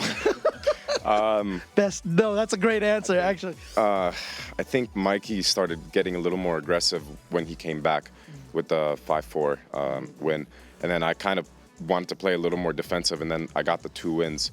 And then I changed up my style by getting a little more offensive. And then he adapted to me being more offensive and then started just keeping me away. Every time I jumped, like 1 out of a million jumps hit, but he hit me with a million anti-air DPs. So I don't even know how to what to say to that, man. That was really close. Well, Mikey, from your standpoint, what do you feel like changed during the second half of that? Or did you just feel like because it was so close, that was just, you know, like if you guys run the set a million times, it would go either way? Well, me and Chris don't play that often, and so that was a testament to how strong he is. But I think that break gave him a little bit of breather. Okay. So. Nice. So you've won 2 weeks in a row now, right? So you're going to go up against some more competitors. But do you feel like you have the endurance for this? Because these are some tough matches here that you've been playing. Oh yeah. I mean, the endurance comes as you continue to play Street Fighter through experience. That set was probably the most intense first to 10 I've probably ever played in my career playing Street Fighter. To go down the wire like that, it was literally, I feel like we were just both adapting to each other. And good stuff to Mikey, man. That was intense. That was intense. You know, it's great because someone just asked me recently, like, sometimes you play in tournaments and, you know, your brain starts to get tunnel vision. You forget to adapt. You forget to think. You know, what is your advice in keeping up that mental energy in a long, not even just in a long set, but when you're at a tournament, you could be playing like 10, 12 games in a row? I actually had a conversation with Ryan F. Champ when he played Nemo in a 1st to 15, right? And it was down the wire last match. Afterwards, I talked to him and I was like, what were you even thinking? He said, I didn't even think about the player anymore. And I was just thinking about just myself and how I need to play as patient as possible and how I need to play the matchup. In that last match, like, I feel like everything that I learned from playing against Mikey, just like both of us adapting, just kind of flew out the window for me. And I was just like, I just have to not press stupid buttons. But then that last round was looking really bad because I was starting to jump in because I was like, he has to fireball. He has to fireball. Right. I know he's gonna fireball, but he never did it, and he was just solid. Honestly, it could have gone anyway. Like if we played another match, he probably would have won that. And then it just luck of the draw, I guess, man. Like Yeah, that was intense. It was never over 2 games again. But I mean, for you, same question. Like, how do you stay so sharp in a first to 10 like that went to 19 games? When you play a lot with other players and you force yourself to have the endurance for long periods of time, you build that endurance. So I play with Champ, I play with other players from NorCal and SoCal, and we play the distance, and it's really fun. So. Shout outs to F-Champ from both of you guys. Yeah. No, but honestly, like, so after I talked with you at the break, with you and Ian, like right after you won, you guys had like an interesting conversation with each other. You know, you're talking about what the other, I mean, is there anything you guys have to say to each other here about the way that you guys played, or? It's hard to say that because like he knows how to play the Shota matchup, and I know how to play the Shota matchup. So like probably the thing that he would tell me would be like stop jumping as much because he was getting a lot of uppercuts. And the thing that I would probably tell Mikey was like a lot of the times the reason why I was able to breathe in neutral was because he preemptively swept a lot, and I was able to like get some sort of momentum going if I swept back and then dashed up in his face. So if he I could not get a single read on his fireball pattern. Maybe like once where I was like, he's for sure gonna fireball here because I read it. But other than that, I could not read his fireball pattern. So your fireball game is always on point. I've always said that he has one of the best fireball games. So. Oh yeah, every time I watch you play, I feel like you have a classic fireball game, like that John Choi, that Daigo fireball game, and it's always a beautiful thing to watch. But you know, what would you say to ChrisT in this situation? He played very well. He's very strong. I don't know. It was so close. Yeah, it was so close. Yeah, so close. Like maybe if it was a first to 30, we'd probably be able to pick up on some patterns that we have and then be like, hey, you should probably not do this or do that. But one thing's for sure, I know who to practice against whenever I play against Tokido. I know who to call up, so All right. or anything like that. So. Cool. Well, congratulations to both of you. That was like seriously one of my favorite matches that I've seen in a long time. Super awesome match. Down to 19th game, down to the last round. So I hope you guys enjoyed it. But before we go, let's bring it back to Ultra David. So, who's coming next week? We know one of the players is going to be ChrisT. He's the returning champ again, but from SoCal, we're going to also have Alex Myers. From Northern California, we're going to have also Kelvin will be here. That's Kelvin John. And so we're going to get a chance to look at a Cammy and I guess a Mika out of Kelvin. Yeah. I mean, I don't know. That guy's always switching things up. I'm never really sure what he's going to show up with. But expect a really interesting set when both of those guys come here next week. Yeah, Alex, of course, has improved so much recently. Like, he was one of those players that has always been, I felt like, on the cusp. And then he started finally just recently winning majors and placing very high. And his level of play has improved so much. So I'm really excited. But same thing, Kelvin has always been super, super, super good. In fact, at the first Proving Ground, first Vanguard event here, I believe it was, he got second place. You're right. And so, again, really strong player. So this is going to be this one, actually, so what we saw with a little bit of the slow pace here, that is completely the opposite what we're going to see next week, potentially. Could be, it could be. Yeah, we'll see. Again, we'll see what we'll see what Kelvin shows up with. I am never sure. It's true. It's true. Even in SF4, when he had a lot of success with one character, he would just show up to the next tournament with something else anyway. That's the guy. In any case, thanks a lot for watching this. Please give it a follow or subscribe, twitch.tv/ESL, also twitch.tv/ESL_SFV.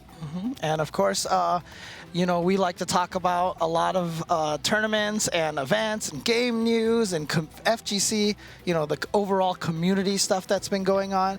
So tune in to the Tuesday show that we will be doing later tonight. Yeah, at 8 p.m. tonight, Pacific time, which is in 2 hours. So I have 2 hours to get home. All right. So, yeah, but we're going to be starting that. And, yeah, definitely give twitch.tv/Ultra10TV a follow. All right, please do. And then I also want to give a thank to Controller Chaos for, I guess, giving ChrisT at least 2 fancy joysticks. Yeah, he just looked surprised over I there. don't think he knew about it. Yeah, and he just found out that apparently Controller Chaos will give him a prize, which is a modded Mad Catz TE2, modded with ESL motifs on it. So that's pretty sick. You can also win the same thing yourself if you follow both ESL SF and Controller Chaos on Twitter. So give both of those parties a follow too. That's right. So hope you guys enjoyed week 2. Of course, next week coming up is going to be week 3. We already told you who's going to be challenging. Chris is going to try to go for 3 weeks in a row. Not only is Ultra Chen TV Tuesday show going to be on a little bit later today, but if you tune in just a little bit, I think Red Bull Proving Grounds Online will be going on as well. So lots of Street Fighter V action for you and cool FGC news broadcast as well. So all right. tune into all of those. Thanks a lot for watching.